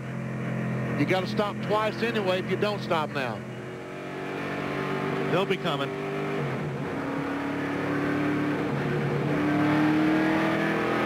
Let's see how many of the leaders do come in and then explore the reasons why or why not. How about that? Kenseth, Blaney, Jeff Burton, big break for them. Michael Waltrip gets to stay on the lead lap. Kevin LePage, Robert Presley, Ken Schrader. They'll all be in. Where's Rusty? Does he come in? Yeah, they all. Here comes Rusty, follows him in. Here comes Jeff Gordon, Sterling Marlin. All the cars on the lead lap will be pitted. Dave Burns, Kenseth is coming to you. And what a great break for them, Benny. He was radioing in that he was a little bit tight. They're going to go a half a round up on the track bar and make an air pressure adjustment to make it even better for Matt. Matt Kenseth now getting his second set of tires on the left side and getting going. Marty? No doubt in Rusty Wallace's mind whether or not to come down pit road, and no doubt about the call. 2 tires only for Rusty Wallace, a half pound in the right rear. He was a little bit tight. To Matt Yoakum. And Ricky Rudd hits his marks. He entered pit road in the 15th position as a 24, and everyone else pulls away. This will be a 4-tire stop. They had an extended stop on their previous visit because they dropped the wedge wrench. As now Rudd is down and away. Boy, did he lose a lot of track position. I think that was a great call by Robin Pemberton. And, you know, the world is not the same as it used to be. Because used to be, Rusty Wallace would never make a pit stop unless he changed 4 tires. And now Rusty Wallace changing 2 tires. What's going on in the world today? Wallace had been in at 119. So 20 laps later, didn't need the full can of fuel. Maybe Rusty made that call. What do you think? He might have. But by doing this, you expect, well, if they got to put a full 2 cans of fuel in, they will change 4 tires. Bill Elliott looks like he is back. He is out of the race, being pushed to the garage area. Burn a piston, they think. And I walked by this morning as the engine tuner was putting larger jets in the carburetor, larger jets to get him more fuel. And it still burned a piston. Elliott led 33 laps today in search of his first win since 1994. Not going to happen. Boy, did we just see some big pit strategy. Oh, we saw a little bit of everything there. 2 tires, no tires, 4 tires, 6 tires. 6? Really? I need you to follow up on that with me. Check our Coca-Cola family of drivers and how their days are faring. Jeff Burton, big break on that last caution. Got him up into the top 10. Michael Waltrip, same for him. Big break on the caution, was able to get back up there with the leaders. Dale Jarrett struggling all day. John Andretti involved in an early accident. Bill Elliott has just gone out of the race, and we'll follow up with him in a moment. Just past halfway here at Kansas, here's our Napa Field summary. Green flag pit stops have bolstered the number of different leaders and lead changes, but the big story of the day, cautions and caution flag laps. What a halting start we had to this one. A wreck in turn 1, lap 1, and the hits kept on a-coming very quickly thereafter. Out of the race, Casey Atwood, Todd Bodine, Ward Burton, and now Bill Elliott's car has gone back behind the wall. Accident, lap 1 for Atwood. Burton hit by Jerry Nadeau from behind, collected Todd Bodine, and then Elliott, who led this race for some 33 laps earlier in the day. Let's take a break while the cleanup continues. We'll be back to Kansas in just a minute. Next weekend, NASCAR on NBC and TNT continues. Note qualifying is Thursday night, prime time on TNT from Charlotte, 7 Eastern time. Next Saturday, the NASCAR Busch Series race, also from Charlotte at noon Eastern. Final practice on TNT right after the Busch Series race Saturday. Then a week from today, the UAW GM Quality 500 on NBC, noon Eastern time, as our coverage of the race for the championship continues from the Queen City of the Carolinas. Let's get some updates on pit road before the restart. Marty? Well, we talked about the varying strategies, no tires, 2 tires, 4 tires for many of these cars. Impressive stop by Rusty Wallace's bunch, because a lot of the cars behind them took on no tires. They took on 2 in 7.03 seconds. Got some fuel in the car as well. To Matt Yoakum. And also an update here on Jeff Gordon. Down here in the 24th, but they only took on 2 tires. Jeff says the car is still tight on both ends of the racetrack, but it is getting better with the changes that they've made over the previous stops with air pressure and chassis adjustments. But doing so, it's also hurt the car in entry, which is now a little bit more on the looser side today. And Matt, the 25 car of Jerry Nadeau is going to do the same thing he did earlier today. Go to the back, make changes on the car, and try to drive it to the front. Crew Chief Tony Furr just told me they came in and changed no tires, then they came in and changed 4, and they just came in again and put a tape patch on the right front, made a chassis adjustment to try to get him better off of turn 4. Bill? Dave, back here in the garage with car owner Ray Evernham. You come here with 2 good cars and high hopes and a disappointing finish. What happened to the 9? We're not really sure yet, but possibly could have had our very first engine failure, and those things are going to happen. Right now, we're just not sure. Something broke internally. Not sure exactly what it was. Did you see some water coming out of the pipes? Water and oil, and that's normally not a good mix. Went under the right rear tire there, and luckily Bill didn't crash. Frustrated? Yeah, you know, to a point it is, Bill. We came in here with high hopes, but our program is going better, and you know, like they say, this is just a sport. It's not life-threatening. Tomorrow we're all going to be happy and we're going to go to work, and we're just going to, you know, I hate it more for our sponsors, the Dodge dealers and the UAW, and was hoping to get the car in victory lane, but if we keep doing what we're doing and getting there someday, it'll be our turn. Just wasn't today. Thanks for stopping. Thank you. Very disappointing. Lost a car early in the race, then lost a very fast car here just past halfway. Back to Kansas in a moment. PCS presents NASCAR Winston Cup Series racing from Kansas Speedway. Brought to you by Sprint PCS, the clear alternative to cellular. By Casey Atwood and the Dew Crew, fueled by Mountain Dew. By the Home Depot, the official home improvement warehouse of NASCAR. And by UPS, the official delivery company of NASCAR. We want to race the truck. People love the truck.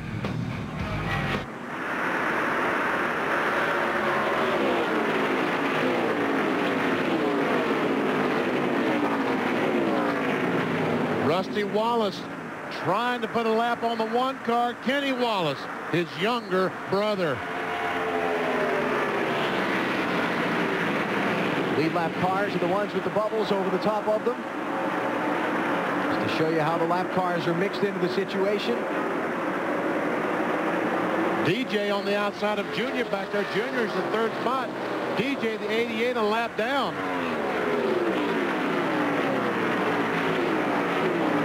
Rusty Wallace leads. Johnny Benson in the 10 is second. Then it's Dale Earnhardt Jr. and Mike Wallace up the track. Looks like he scared our camera guy, and camera said, I want us to get a wreck. But Mike Wallace somehow saved the car.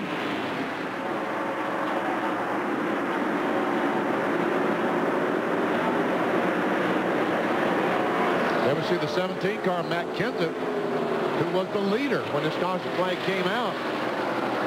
Kenseth running an 8th spot now. And we look ahead from that group to the leader. 2 tires for Rusty Wallace on his stop.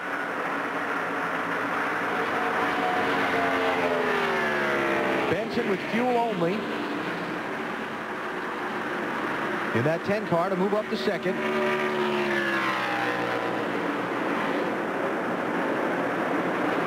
Then behind them, the lap car of Dale Jarrett. Then you get back to the race for third between Dale Earnhardt Jr. and Jeff Gordon. An update on Dale Jr. from Bill Weber. No tires on that last stop for the 8-car Dale Earnhardt Jr. Allen, coming off the big win at Dover a week ago. We all know what this organization has been through since the tragic loss of Dale Earnhardt back at the Daytona 500 in February. They've been looking for wins to motivate their teams throughout the season. And last weekend at Dover, with Wilson along for the ride, Jr. got a big one. Last week was a relief. I mean, we really wanted to get another win before the year was out. And it came more sudden than I expected. And hopefully, you know, now we capitalize on some more strong efforts throughout the season and move ourselves up in points. We got a legitimate shot at finishing third, and that's maybe what we're aiming for. So Junior on a mission today, and just in case you joined us late, yes, Wilson is on board in the exact same seat that he had last week. That seat ended up in victory lane with Junior, of course, Alan. Yeah, and hoisted high to the fans there at Dover. Not familiar with the story. Wilson, the volleyball character from the movie Castaway. Junior said he got lonely during the Southern 500, so they put somebody in there to keep him company. Marty? Well, I was just going to add to what Bill was saying about Dale Earnhardt Jr. I did that interview with him, and afterwards he said, you know what I really want? I'd love to finish third in points. I'd love to finish top 5, but what I really want, I just want to finish top 10 because I want to speak my piece at the end of the year, and that should be a very good preview for what should be coming up at the banquet for Dale Earnhardt Jr. Today, Burns. Marty, Michael Waltrip was having a great run. They were on the lead lap. He was terrible on the beginning of the race, and they kept fixing it. Michael's talking now on the radio about having trouble with steering. They're in the left front looking at the suspension as well as the brakes. There's liquid and rubber on the left front wheel, they're saying now. And so, Michael, the handle all of a sudden went away, but they were having a great run, had adjusted the car, had gotten to where it was racy, and now Michael has to give up laps. Yeah, I watched Michael the last couple laps, and there was some smoke blowing out the left front wheel. So that's obviously they must have had a power steering leak or something like that, lost the fluid. And these cars are awfully hard to turn when you have no fluid in your power steering. And they've taken Michael's car behind the wall into the garage now. You folks can understand that. You've killed the engine sometimes on your car with a power steering and tried to turn it. Wow, is it a handful. Dale Jarrett in the 88 and Kenny Wallace in the 1 are racing for position. Unfortunately for them, it's a lap down in 21st.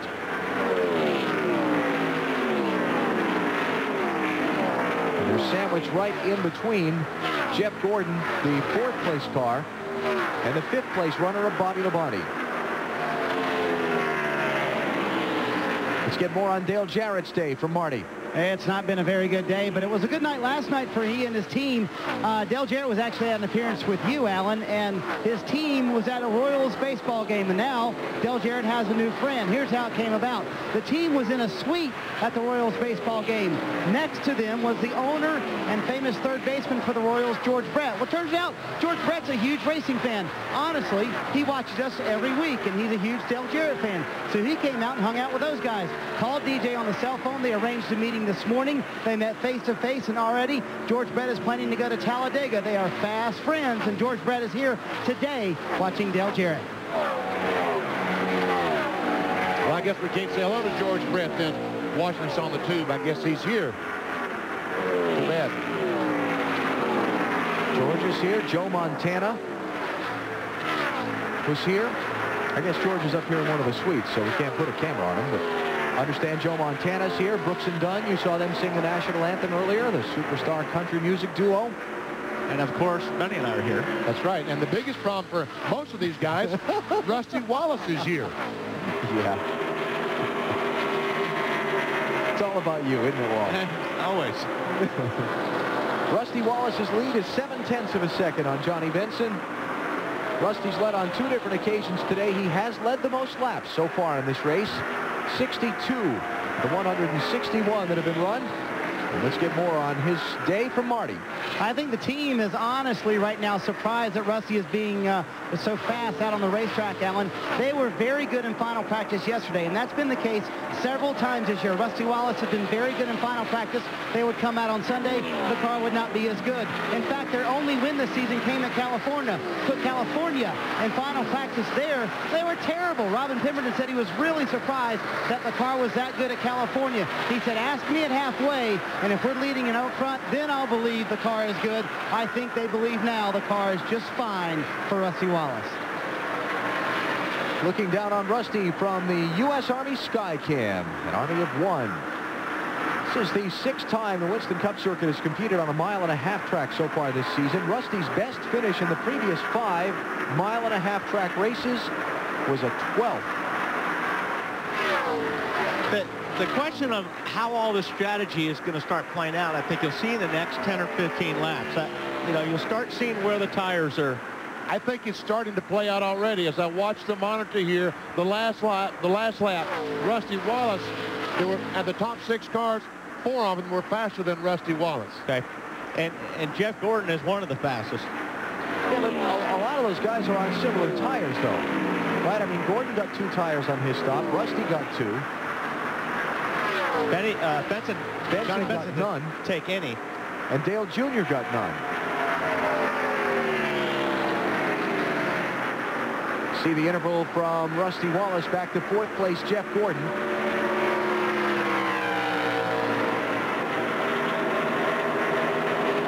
You can see as Rusty comes off the corner, he's extending his margin on Jeff Gordon. Now, update on the championship. The point leader, Jeff Gordon, runs 4th.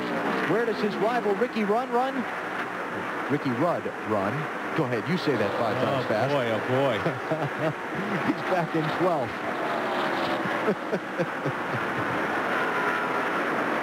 Back in 12th. Rudd has led on 2 different occasions for a total of 6 laps today. Started the race in 8th position. 212 points down at the beginning if they pass out the points now. And he still looked like, to me, he looks like he's struggling through the center of the corner the most. How about it, Matt? Got anything for us? Wally, I just spoke with Fatback, Michael McClay, Ricky Rudd's crew chief. The car is tight and has actually gotten tighter, and they're just trying to hold on until the next stop and see if they can try another round of adjustments to try to loosen that race car up. It just will not cut. Yeah, that's what it looks like here, Matt. I mean, he's getting down in the corner pretty good, but right when he gets through the center, the car slides up the racetrack, and you can see he probably could pull up on the back of Dave Blaney's car, but that is going to make his front end worse. Trying to get the 11th spot away from Dave Blaney, the Ohio driver in the 93. Blaney, one of those guys that short-pitted earlier on a caution flag, then got the break when all the leaders stopped under green. It got him back in sync and back up front. 29-car race. Yeah, he's got part of the valence, it looks like, maybe. I know it. I think like a hose or something. I think it's that rubber strip that goes down the right side of the car. Matt, do they know what it is? No, they sure don't, Benny. But I'll tell you what, polling a number of crew chiefs this morning, they all thought the 29 car would be the car to beat, especially after his run at Chicago. But Kevin Harvick reporting in the car is absolutely horrible. It's tight, tight, tight.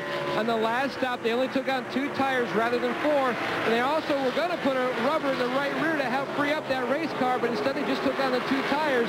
And, you know, there's been a lot of speculation, guys, about what number this car would carry next year, whether it would revert back to the 3 or stick with the 29. It was announced this morning that Kevin Harvick will stick with the number 29, but go back to a silver and black paint scheme. They feel like Harvick has created his own identity using the 29, so they're going to let him carry it on. Yeah, Richard Childerson, unveiling that car, said it was now up to NASCAR to decide the future use of the number 3 in Winston Cup racing. Harvick stepped up to the microphone at the press conference and said he felt the pressure now was on NASCAR to do the right thing with the number 3. Obviously hinting that he felt it should be retired from future use. 170 laps complete, 98 to go here at Kansas Speedway. Rusty Wallace is your leader.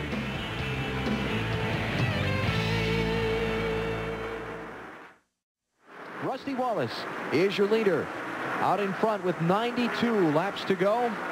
He's led the most laps so far today, seeking what would be his second win of the 2001 NASCAR Winston Cup season. Jeff Burton having a strong run on the lead lap, back in 9th place now as we check in on Jeff. Talked with Jeff and a number of other drivers earlier this weekend. This is another mile-and-a-half racetrack. Been a lot of discussion about the proliferation all of a sudden of mile-and-a-half tri-oval speedways that have been constructed in recent years, and we talked with Jeff about that very topic. He said cookie-cutter racetracks are not the way to go. I'm not a big fan of running the same racetrack in different cities. Part of what makes racing fun is going to a lot of different racetracks, and that's how the Winston Cup Championship has been determined, and that's how we need to make sure it's always determined, is that the team that's able to be diverse and run a lot of different racetracks at a high level, that's the kind of team that has success. The more of these 1.5-mile cookie-cutter racetracks that we build, it takes some of that away. Using the phrase cookie cutter, describing similar tracks. This track very similar to Las Vegas. The new Chicagoland track very similar to Las Vegas. When that Vegas Speedway opened in '97, Benny, the drivers went there and said, this is the perfect racetrack for Winston Cup cars. And I think the racetrack still, the drivers love to run at Las Vegas Motor Speedway because it's fairly easy, it's smooth, it's wide. The problem is that you get a lot of racing like this. Follow the leader. And I think that the fans want to see these guys side by side. Is that a function of the fact that the corners have lower banking than, say, a Daytona or a Charlotte? I think that the cars themselves have graduated to the point that lends itself to that. These cars are so dependent on air to get around the corners that once they get around other cars and start getting in that what we call dirty air, then all of a sudden you lose the handle on the race car. A lot of folks are saying that when the next racetrack gets built, which given the state of the economy might be a little while, but when the next track is built, why not build another Richmond or another Bristol? I think, and I really believe that this racetrack or Chicagoland Speedway, if the ISC people had it to do over again, if today they start with a clean sheet of paper, I think we would see something like a Bristol or a Richmond. But 3 or 4 years ago when this process started, this looked like the thing to do. And another thing, this racetrack is only going to get one NASCAR Winston Cup race. And they feel like that they need other events to help pay for it. And the only other circuit that's going is the open wheel circuit. So they need a racetrack like this rather than, say, a Richmond. I don't know how good that open wheel race was at Richmond. It might have been the greatest. I think it was a good race. It was a real good race. So I think that opened the doors up for the Indy cars to look at places like Richmond and said, yeah, we can hold events on these 3/4 mile. Of course, they run at miles now. But again, remember, and by the way, you mentioned the initials ISC. That's International Speedway Corporation, a publicly traded company that owns a number of speedways now on the Winston Cup circuit. The Las Vegas track opened in '97. This speedway's been 5 years in the making. You don't change directions on building a speedway overnight. 5 years ago, they said this is the perfect racetrack. And so Chicago and here at Vegas were Kansas rather, were designed on the perfect racetrack at the time. Let's get back to what we've got going on right now, which is a terrific race. Rusty Wallace passing a couple of cars has allowed Benson and Junior to pull up right behind him, and Junior appears to be the fastest of the 3 cars right now. No tires on his last pit stop for Junior. Doesn't matter. Jeff Green yesterday in the NASCAR Busch Series race did not change tires, and he ran his fastest lap. Oh, and Benson blows up. Right in front of Junior. Caution. Benny, you talked about it a while ago. What kind of strain was going to be put on the engines on this racetrack? Oh, they're talking about the front stretch, especially the fastest part of the racetrack. These guys are going to be turning the engine just excessively. Benny, Johnny Benson just radioed in that it blew up. He thought he smelled oil about 20 laps ago, but kept pushing it. Thought he was closing in on Rusty Wallace, but said it just let go. Just blew up, he said. Just blew up. While he was running second and chasing down the leader. Back to Kansas in a moment. That's too bad. Here's our pit summary. And you can see not a lot of change except Sterling Marlin goes from 4th all the way back to 9th. Jerry Nadeau was 13th coming in. He's the leader now. Green, pass to the right, pass to the right. He got fuel only on his pit stop. As we get on to the restart, the bubbles are over the lead lap cars. 25, the leader. 2 is second. 24 is third. And I would think Rusty is going to try to get by the 25 and go as fast as he can. Off turn 4 would be a good place if Rusty could get it turned, get under Jerry Nadeau. But Nadeau appears to have a pretty doggone good race car. Kenny Wallace in between the second and third place runners, not on the lead lap.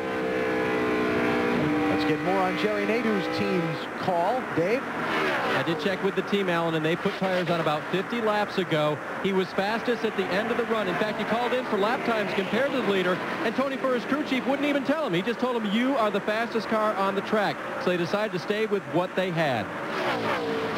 Looking to run 129 laps on one set of tires if he goes to the finish from when he did take fresh rubber. Oh, Trouble. we see Blaney around, and somehow the 4 car goes just below him. And Michael Waltrip also into the wall behind him.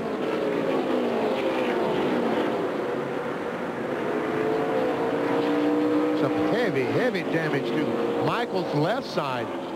9th caution. Sorry, Benny. That went from bad to worse in a hurry for Mikey. The other cars come back, racing for the line.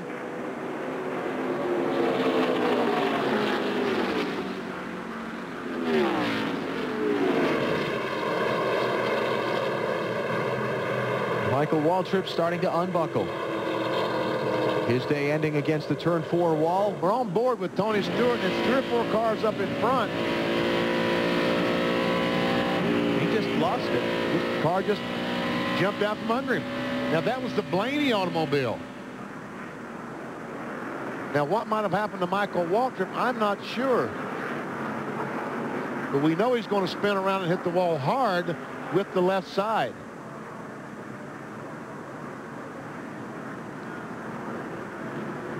Might have seen the first spin and got off the gas and got run into from behind.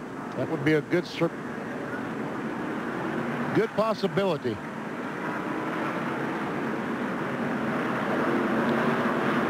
And so they hook up the remains of Michael's car. Blaney fired his car up, drove it around, and even stayed on the lead lap here in Kansas City.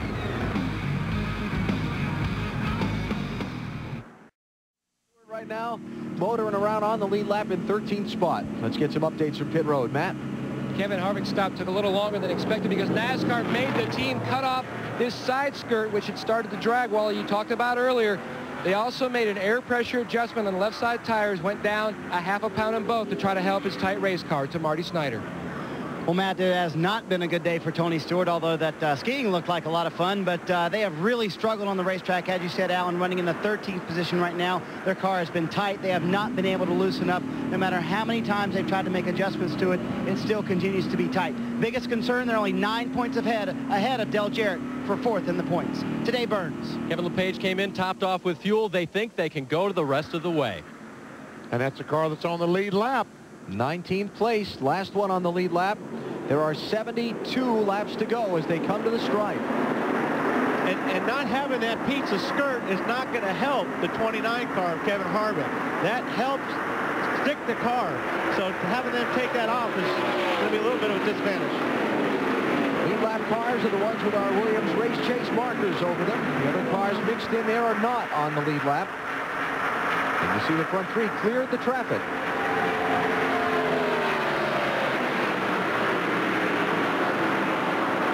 Well, now Rusty's got a scuffed set of tires for this restart, so we'll see what happens. Looks like he got through 3 and 4 a little bit better than he did before this yellow.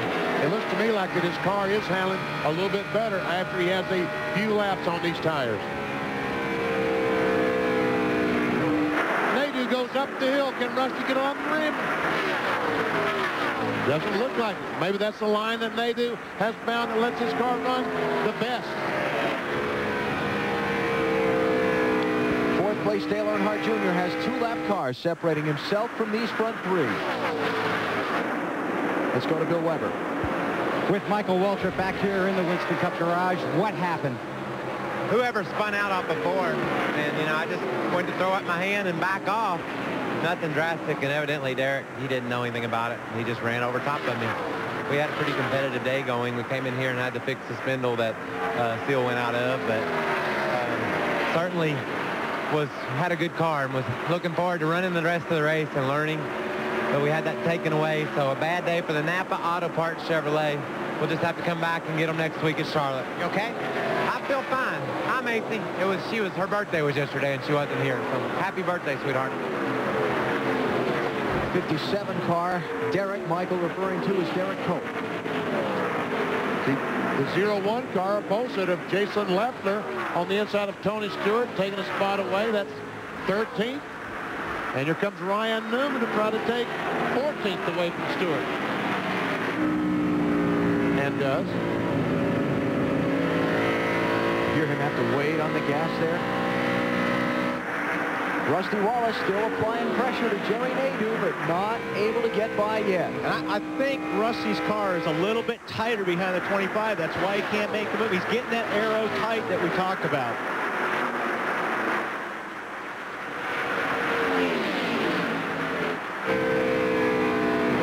Right there. Up the bank. That's where he wants to be. Now he's got some air pushing on the left front part of that fender. And he should be able to drive underneath 25. 25's not making it easy for him. No, he certainly isn't. Nadeau does not want to give up that lead. And I don't blame him, and he shouldn't. And that's twice that Rusty Wallace has gone down in turn 1, and the car just will not turn, pushes up the racetrack. Now, Rusty can get close enough to Jerry Nadeau getting in the corner. He can get Jerry loose, aero loose. That's what he's trying to do, but I'm not sure he can get there because it's not turning. Here comes Rusty. He's got to run this time. See ya, Jerry. Jim Ford said, see ya, Jerry. So Nadeau's team, the gamble does not pay off. Not in a win anyway, not yet. Wallace to the point, Gordon to second, Nadeau to third. Dale Jr. has now cleared the lap traffic. He is in fourth. And you've got Ricky Rudd in fifth.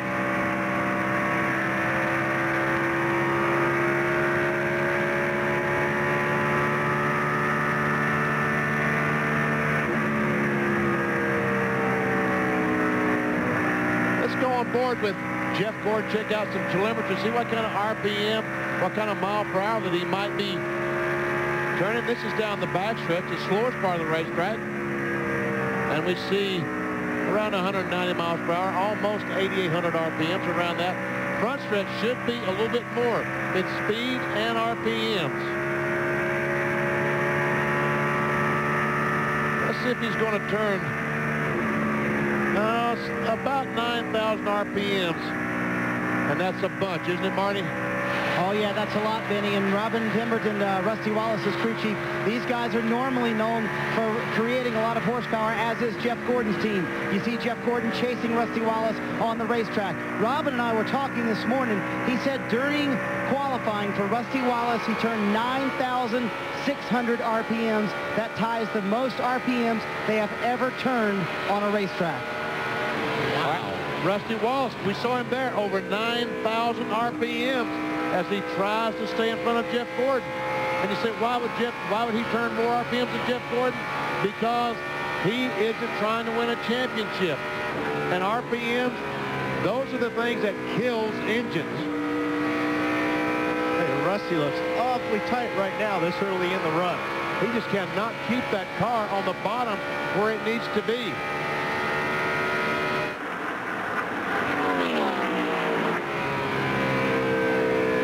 Rusty Wallace came here to test on the 16th and 17th of September. Weather limited the track time that they were able to get in. But he felt like they'd learned enough to be competitive here this weekend. He has led the most laps today by far. He's led 3 times as many as the next driver. Wallace out in front for 92 of the 206 circuits so far. Rusty's taking that car down to the bottom of the racetrack, getting in the corner, and it looks like that's where he wants to stay. But the car will not stay down. He goes down to the white line, but watch as he comes off how the car will drift up. That was not a bad corner by Rusty Wallace. But in the meantime, the 24 was on the bottom the whole time. Just getting through the corners a little bit better than Rusty.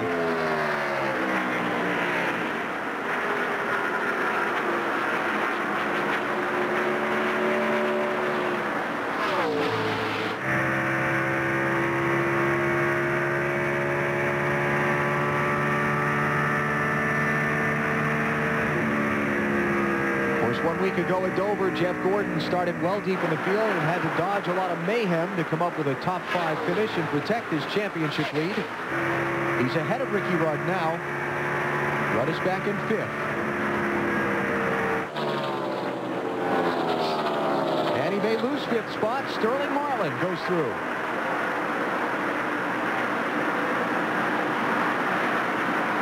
And Sterling Marlin, the 40 car, they have had an awfully good car all day long. We're talking to Lee McCall, the crew chief this morning, said, what kind of changes did you make this morning? He said none. Sterling was very, very happy with the car in happy hour. And Sterling, if he could get track position one time, get in front, he'd probably be very difficult to pass. Just a couple of car lengths between the top 2. What's the distance back to the 4th place car, Dale Earnhardt Jr.? There he is. 2¼ seconds.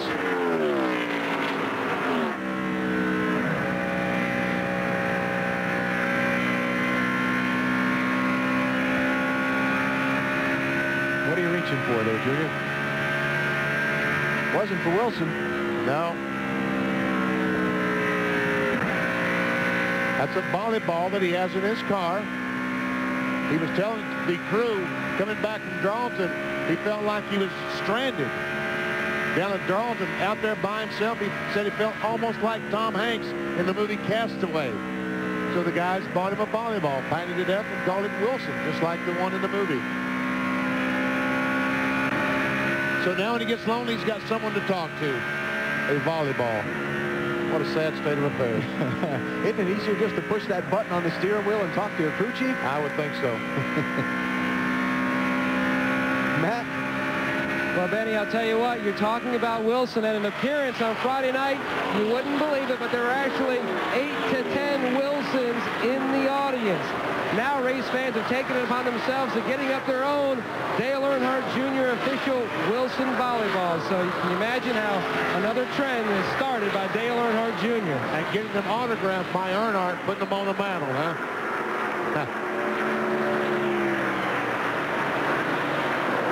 Earnhardt Jr.'s last lap by a little bit slower than the leader, so he's losing ground to Wallace and Gordon right now. Yes, see the gap. He was 2¼ seconds. He's now almost 2½ seconds right now. But it doesn't look like Jeff Gordon is losing too much ground to Rusty Wallace. Sticking right with him. Fuel to the finish. Strategy going to be a question. We'll talk about it when we come back to Kansas City. The duel right now setting up between Rusty Wallace and Jeff Gordon over who's going to hold the inaugural winner's trophy here. And I think you're right, Alan. I think that's what he's doing. Jeff's car looks awfully strong right now. An even 1,000 laps Rusty's led on the season so far. And that is very, very impressive. Especially the fact that he really hasn't been very competitive the last few races. Wallace and Gordon have moved out ahead of Jerry Nadeau by 2.1 seconds. Dale Earnhardt Jr. is 2.7 back. Then it is 6.2 to fifth place Sterling Marlin. Rest of the top 10, Matt Kenseth, Ricky Rudd, who's fallen back to 7th now, Jeff Burton, Bobby Labonte, and Mark Martin, who's very quietly picked his way back into the top 10.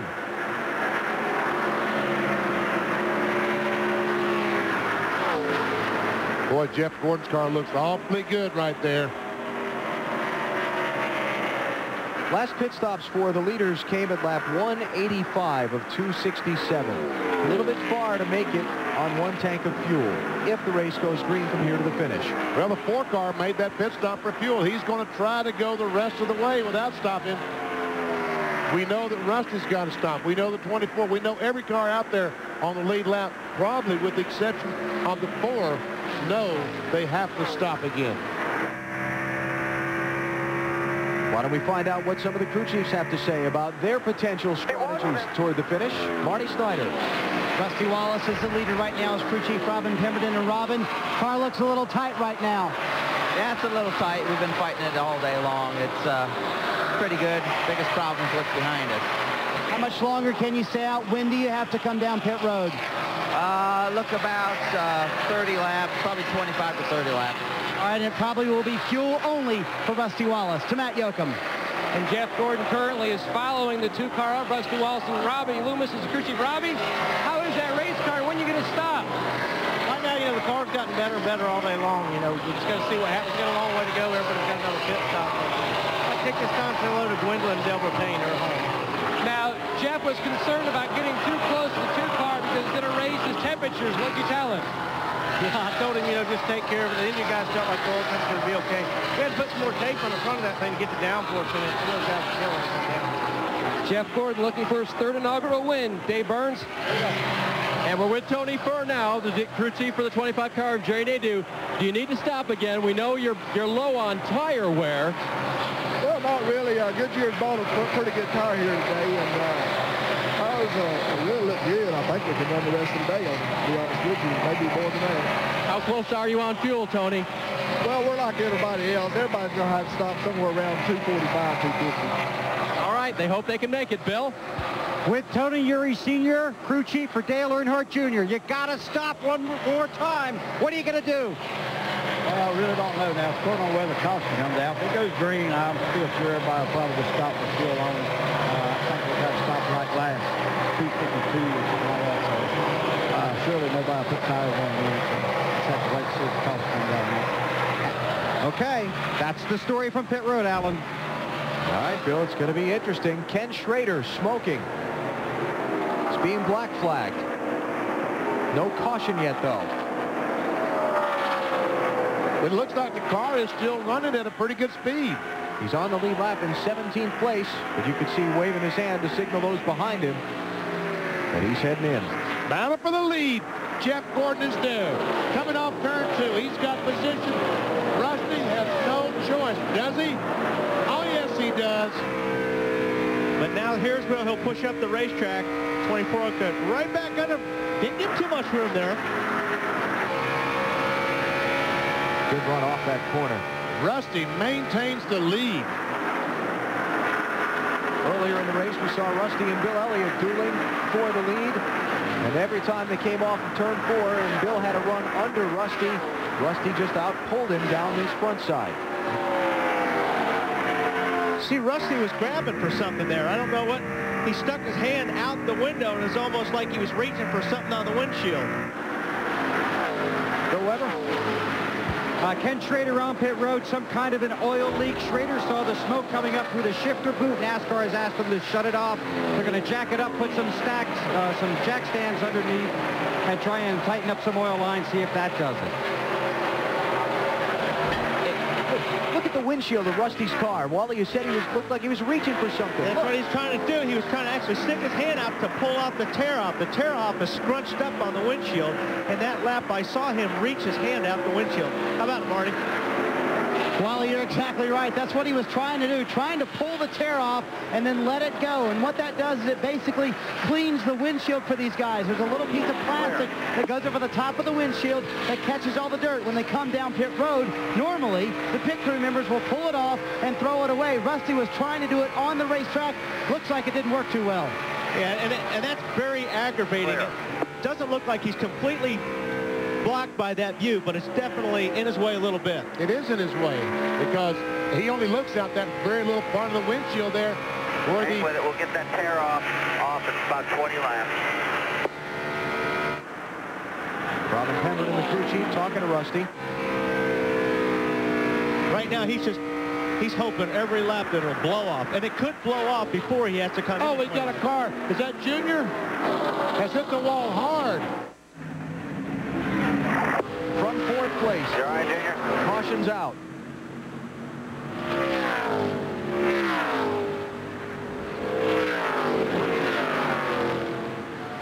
Dale Earnhardt Jr. in trouble with 39 laps to go, running in the top 5. Back to Kansas in a moment.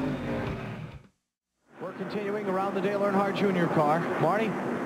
And guys, here's the tearaway from Rusty Wallace's car. He said, I don't care if you get the whole thing, just get the part that I messed up out on the racetrack. This was very bent. They pulled it away. He got away very quickly. A great stop for these guys, 7.3 seconds.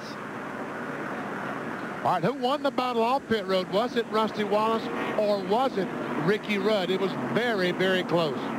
But watch Rusty pass, pick it up just a little after he passed Mark Martin. Watch him pass Ricky Rudd.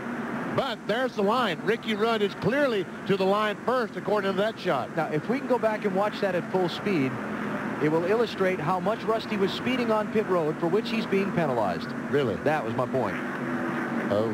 You watch him when Mark Martin comes out of his stall, Rusty goes out onto the grass to pass him. Then when he sees Ricky Rudd nosing out, he steps on the gas and zooms to try and beat Rudd to that line. And he got tagged for speeding by NASCAR. Penalty for that, the end of the longest line on the restart. Goodbye chance to win.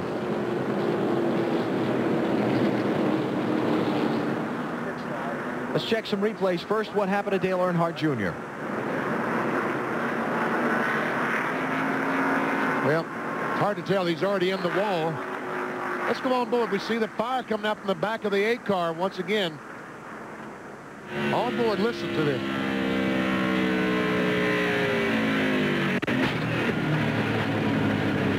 I didn't hear a tire go down, but it sure looked like a tire. 1, guys.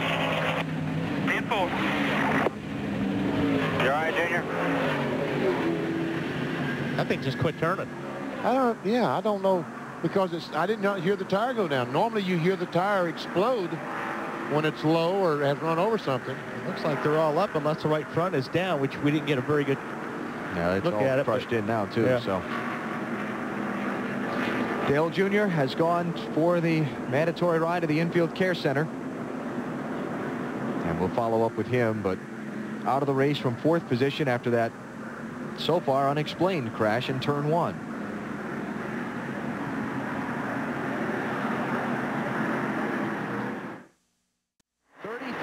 To go.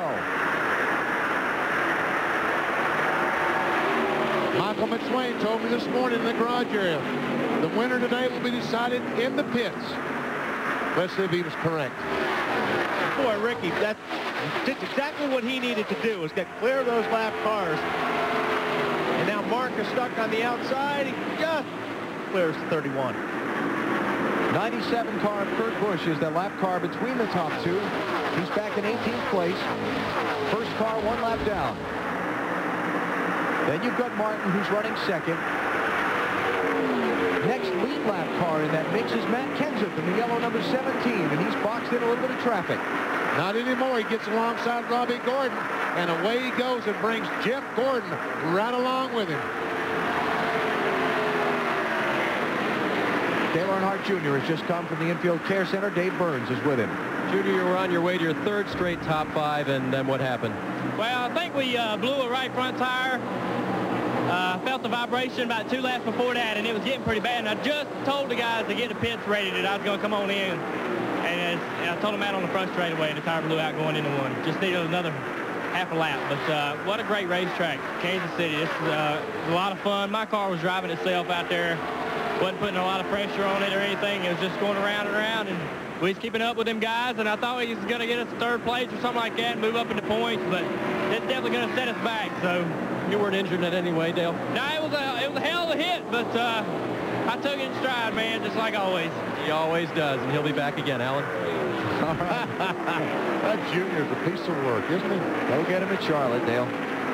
So Junior is out while running in 4th spot. Ricky Rudd is now the leader. Jeff Gordon is trying to catch the top few. He was challenging Rusty Wallace for the win moments ago. BP, you can go 4 wide here. You can? I just saw it happen in turn 2. I did too. I saw Nemechek have a problem getting off turn 2, and they went 3 wide under him. 29. Oh, car in the wall, headed down to turn 1. Oh! That was... How in the world? Matt Kenseth. He hit the outside wall coming through the trioval and rocketed back across through traffic. How did nobody hit him? I don't understand that. Oh, my goodness. Now, that really looks like Skinner's car. He came from the bottom of the racetrack at the start-finish line up to the outside wall, halfway between the stripe in turn 1, then right back across through traffic. And that you would think is definitely a blown right front tire on something like that, for him to shoot up the track like that. Well, let's take a look. Watch this. Yep, blown right front tire. There we see the tire come apart. Now, this is the amazing thing. Watch as he goes back across the racetrack. He has no steering, and these cars are going in the corner at 200 miles per hour, and somehow they miss him. How did they do that? On board, Tony Stewart.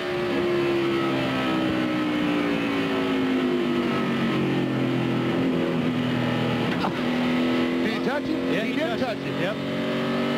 Could hear the thunk. Bill?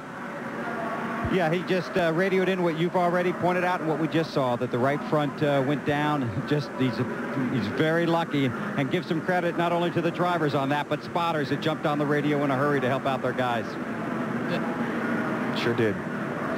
So we're under caution again here at Kansas. It has been a rough day. This is the 11th yellow of this 400-mile inaugural. Take a look at what has been so far a very wild Protection 1 400 at the Kansas Speedway. Our Pepsi race recap, 75,000 in on a beautiful day for this track's inaugural Winston Cup event. It got ugly, turn 1, lap 1. Casey Atwood and Stacy Compton got together, took John Andretti out of the race. Buckshot Jones tapped from behind into the outside wall. The cautions kept on coming. Lap number 60. Kurt Busch with a spin off of turn 4. Somehow got away with it. Didn't hit anything. Lap 68. Into turn 1, Jerry Nadeau runs over the back of Ward Burton. Todd Bodine collected. Hard crash for those two. Both done for the day, but okay. Though Mr. Burton a little less than pleased with the guy who had been behind him on the track. Compton's loose race car finally got away from him in turn number 2. Into the outside wall. He's back in the race after a trip to the garage for repairs. Bill Elliott, one of the dominant drivers, led a good bit of this race. Out, though, with an engine failure. His chance to win. Done. We move ahead, lap 184, just ahead of Dale Earnhardt Jr. Johnny Benson loses an engine, running in the top 5. His first Winston Cup win. No more. Dave Blaney and Michael Waltrip involved in a crash off of turn 4. Blaney continued. In fact, he's up in the top 10. Waltrip done for the day with damage. Then this from Dale Earnhardt Jr. Ouch. Right front down on his car into the outside wall. And now this is moments ago. Rusty Wallace through the accident. Wow. Nice move. Good thing he had new tires on that thing. Old tires would not have reacted that quickly. That when Matt Kenseth lost the right front tire and hit the wall on the front stretch. Wallace caught speeding, leaving pit road, busted from racing for the win, well back into the field. He restarted 17th last time by missing that wreck. He's up to 10th position. And the restart's been waved off. So let's jump to a break here. Back for more action at Kansas City in a minute.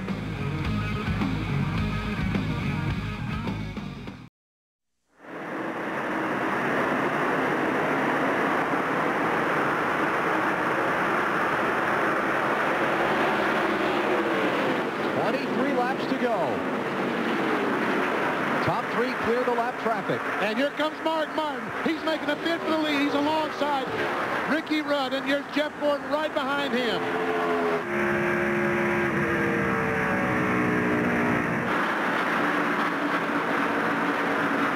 It'll be the first time all day Martin's led if he can hold it to the start-finish line. Here comes Gordon.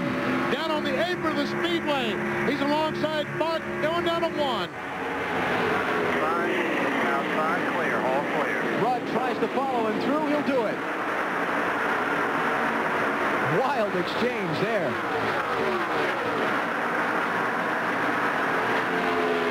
I saw a puff of smoke from one of those cars as they came off too. I think they might have run over a clot of oil dry that's left over from the Dale Jr. wreck, Benny. Just got up a little high.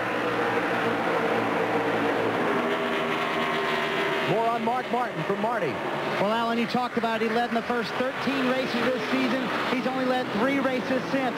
Like we talked about in the report a second ago, they were not worried about Ricky Rudd, and there's caution on the racetrack. Car on the wall.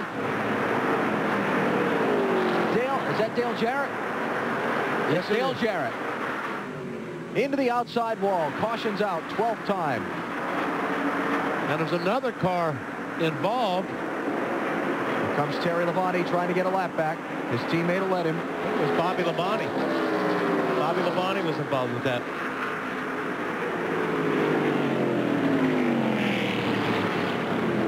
There it is.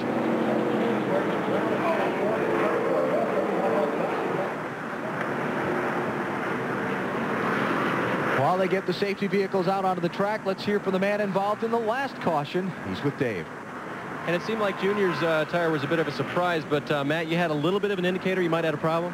Yeah, I mean, everything was fine before we pitted, but after we pitted, something just didn't feel right in the car. I don't think we were low on air or anything, but yeah, just a teeny vibration to it. So I'm not really sure what happened, but the tire let go, and I'm thankful it let go going into the end of the tri-oval there instead of going into 1. But we've just had a horrendously bad year. Everything's gone wrong. Even when we get the cars to run halfway decent, which isn't very often, we have something bad happen. So I was looking forward to finishing at least in the top 10, maybe in the top 5 today, but just wasn't to be. And you're okay? Yeah, I'm good to go. All right, he is physically okay. He has had a bad run since that 4th place finish at Michigan, Alan. Hard crash for Dale Jarrett. Bobby Labonte also involved. Let's take a look. It's like they're 3 wide. That doesn't work. The 32 car of Ricky Craven had some damage from the wreck on lap 1. And he was on the bottom of the racetrack, and it looked like that Jarrett and Bobby Labonte were side by side and made contact going in the corner. Let's see. You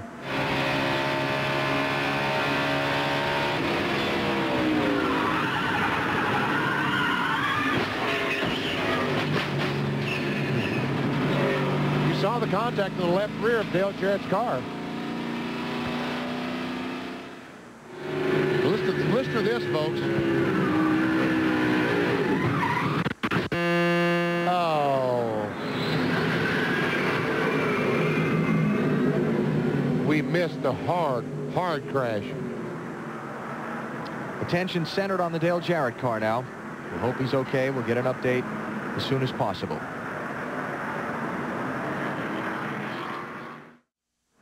There's Dale out of the car, and that's good news. That is terrific news.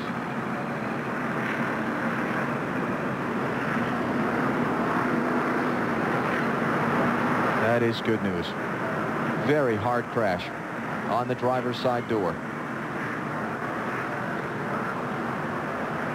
And he ran the 600 miles at Charlotte with some broken ribs in May. Remember, he crashed in qualifying down there and hit the wall about like that and broke some ribs. And I don't imagine he'll be feeling too good next week for the 500-mile race in Charlotte.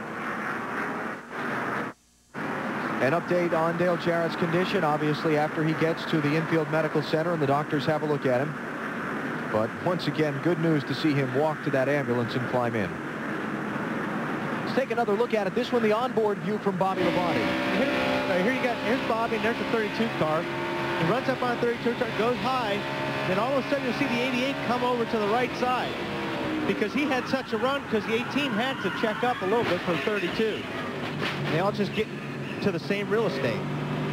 I guess DJ thought that he could run Bobby in the back of the 32 and use him as a pick and force him to get out of the throttle and let him take that spot away.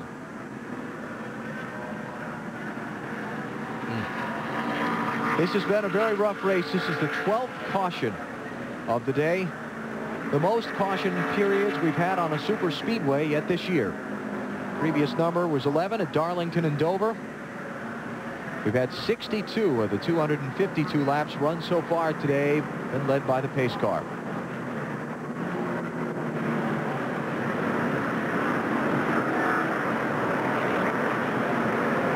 While the cleanup continues, why don't we take a break here, come back and get set up for the finish. There'll be 15 laps to go here at Kansas City. So, it'll be 12 to go when they get the green.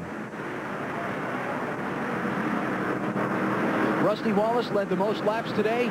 He's been out in front for 118 of the 255 so far. He got busted for speeding, leaving pit road at lap 229, dropped him to 17th. He's picked his way back to 8th. Now it's just, I'm still going over this top 5 thing in my head. Now it's Robbie Gordon. Now the 6th place car is Kevin Harvick. The 5 guys, I believe Marty's report was the first 5 guys that are a lap down on the inside lane have agreed to let the lead lap cars to their outside go. Clear them. Okay.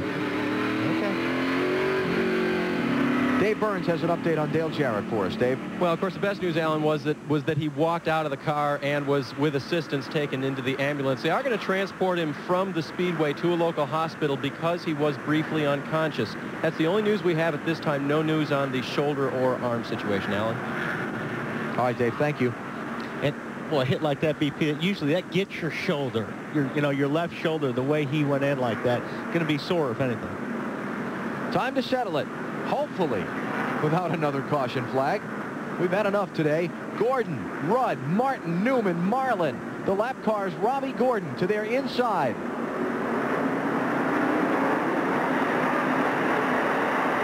Look at, is that Rusty? Is that Rusty outside, the outside? I don't think the top 5 cleared those lap cars, do you? The top 2 did, but Mark Martin, the 3rd place car, is hung up between the 2nd place car, Rudd, and the lap car, Robbie Gordon. Rusty Wallace got up to 5th on the restart. He got by Sterling Marlin and Kevin Harvick. So much for deals. And remember, Rusty's got fresher tires than the other guys.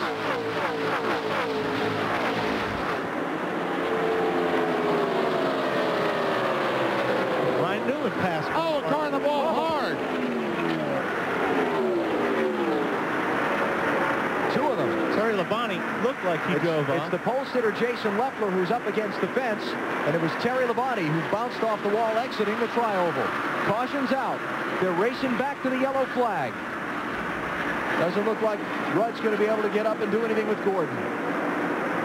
Now on the restart, we will see a single file restart. Robbie Gordon, it's a lap back. Well, we talked about a couple times today. Guys winning their first Bud Pole Award, not faring well in the race. Jason Leffler was going to beat that trend until there were 10 laps to go.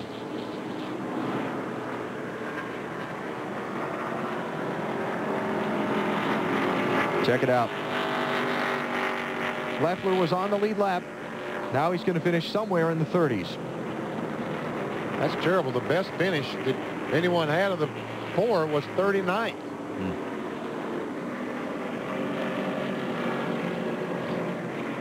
With just 10 laps to go, the field is slowing to a stop on the back straightaway.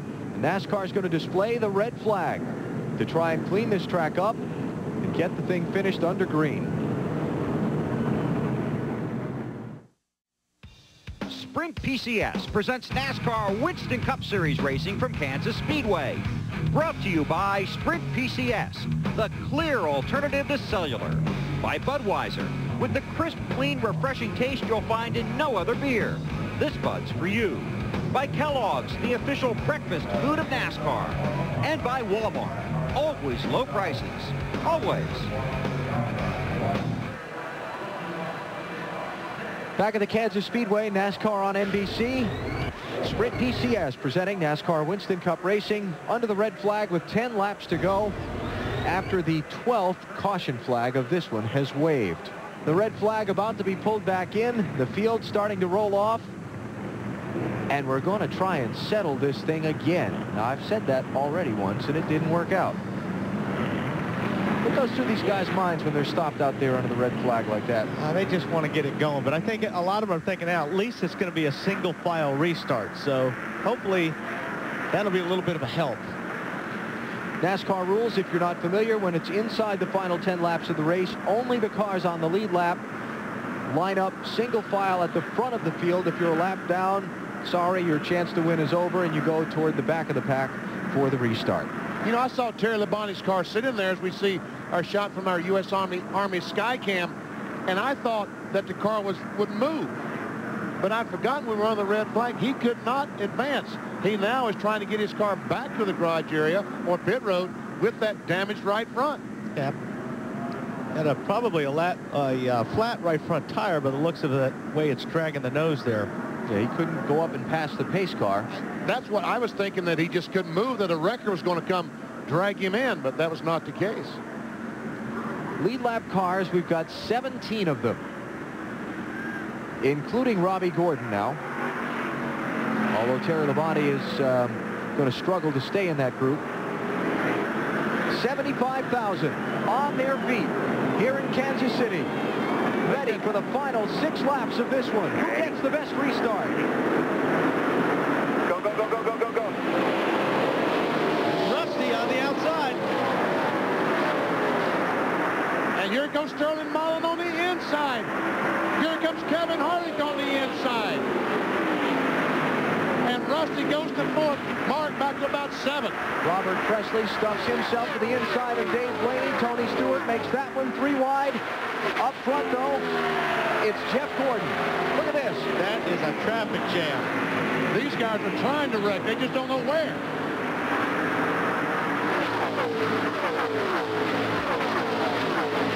Five to go. Brian Newman reeling in the top 2 quickly. Boy, Newman looks strong right there on the bottom of the track. On the bottom side of the 28 car, he will take the 2nd spot from Ricky Rudd. Brian Newman crashed here on Friday. This is a backup car he ran an ARCA race with here a couple of months ago. Can he get his first NASCAR Winston Cup win from the 3-time champion Jeff Gordon? Matt Yoakum. And Jeff Gordon has not said a word on the radio. He just hunkered down. He knows he has the rookie coming up behind him, making a charge. Gordon trying to hold him off.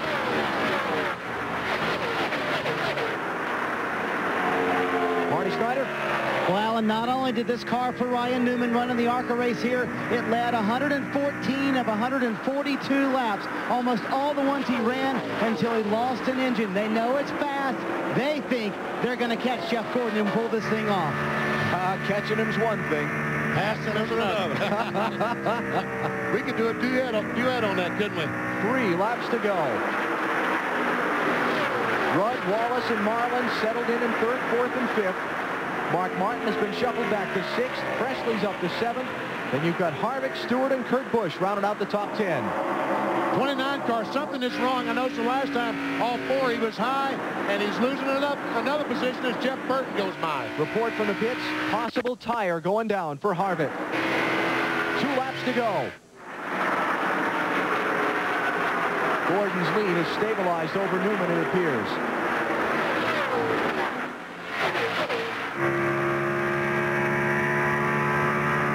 Ryan Newman might be guilty right now of driving just a little bit too hard. And who can blame him? The white flag is up.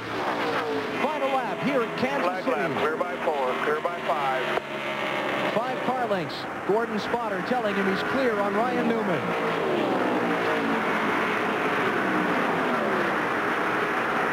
Russ Rusty Wallace trying to challenge Ricky Rudd for third spot behind these two.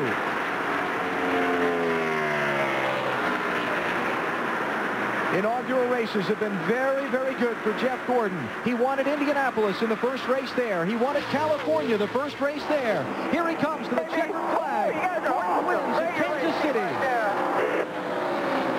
Ryan Newman great job, guys. Ricky Rudd holds off Rusty Wallace and Sterling Marlin for third.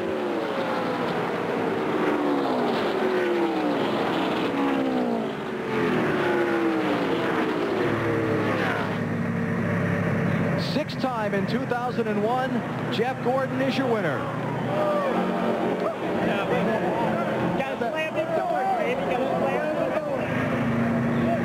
He led 53 laps today, 5 different times out in front.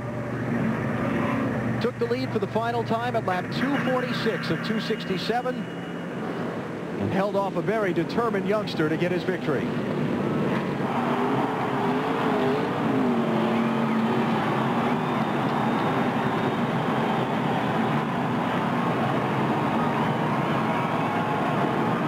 Look at the skid marks from Jeff Gordon all the way through the grass. Came off the pit lane and just threw it out into the tri-oval. And by the way, with the drivers who've had trouble finding their way to victory lane lately, they gave instructions on how to find victory lane in Kansas this morning in the drivers' meeting.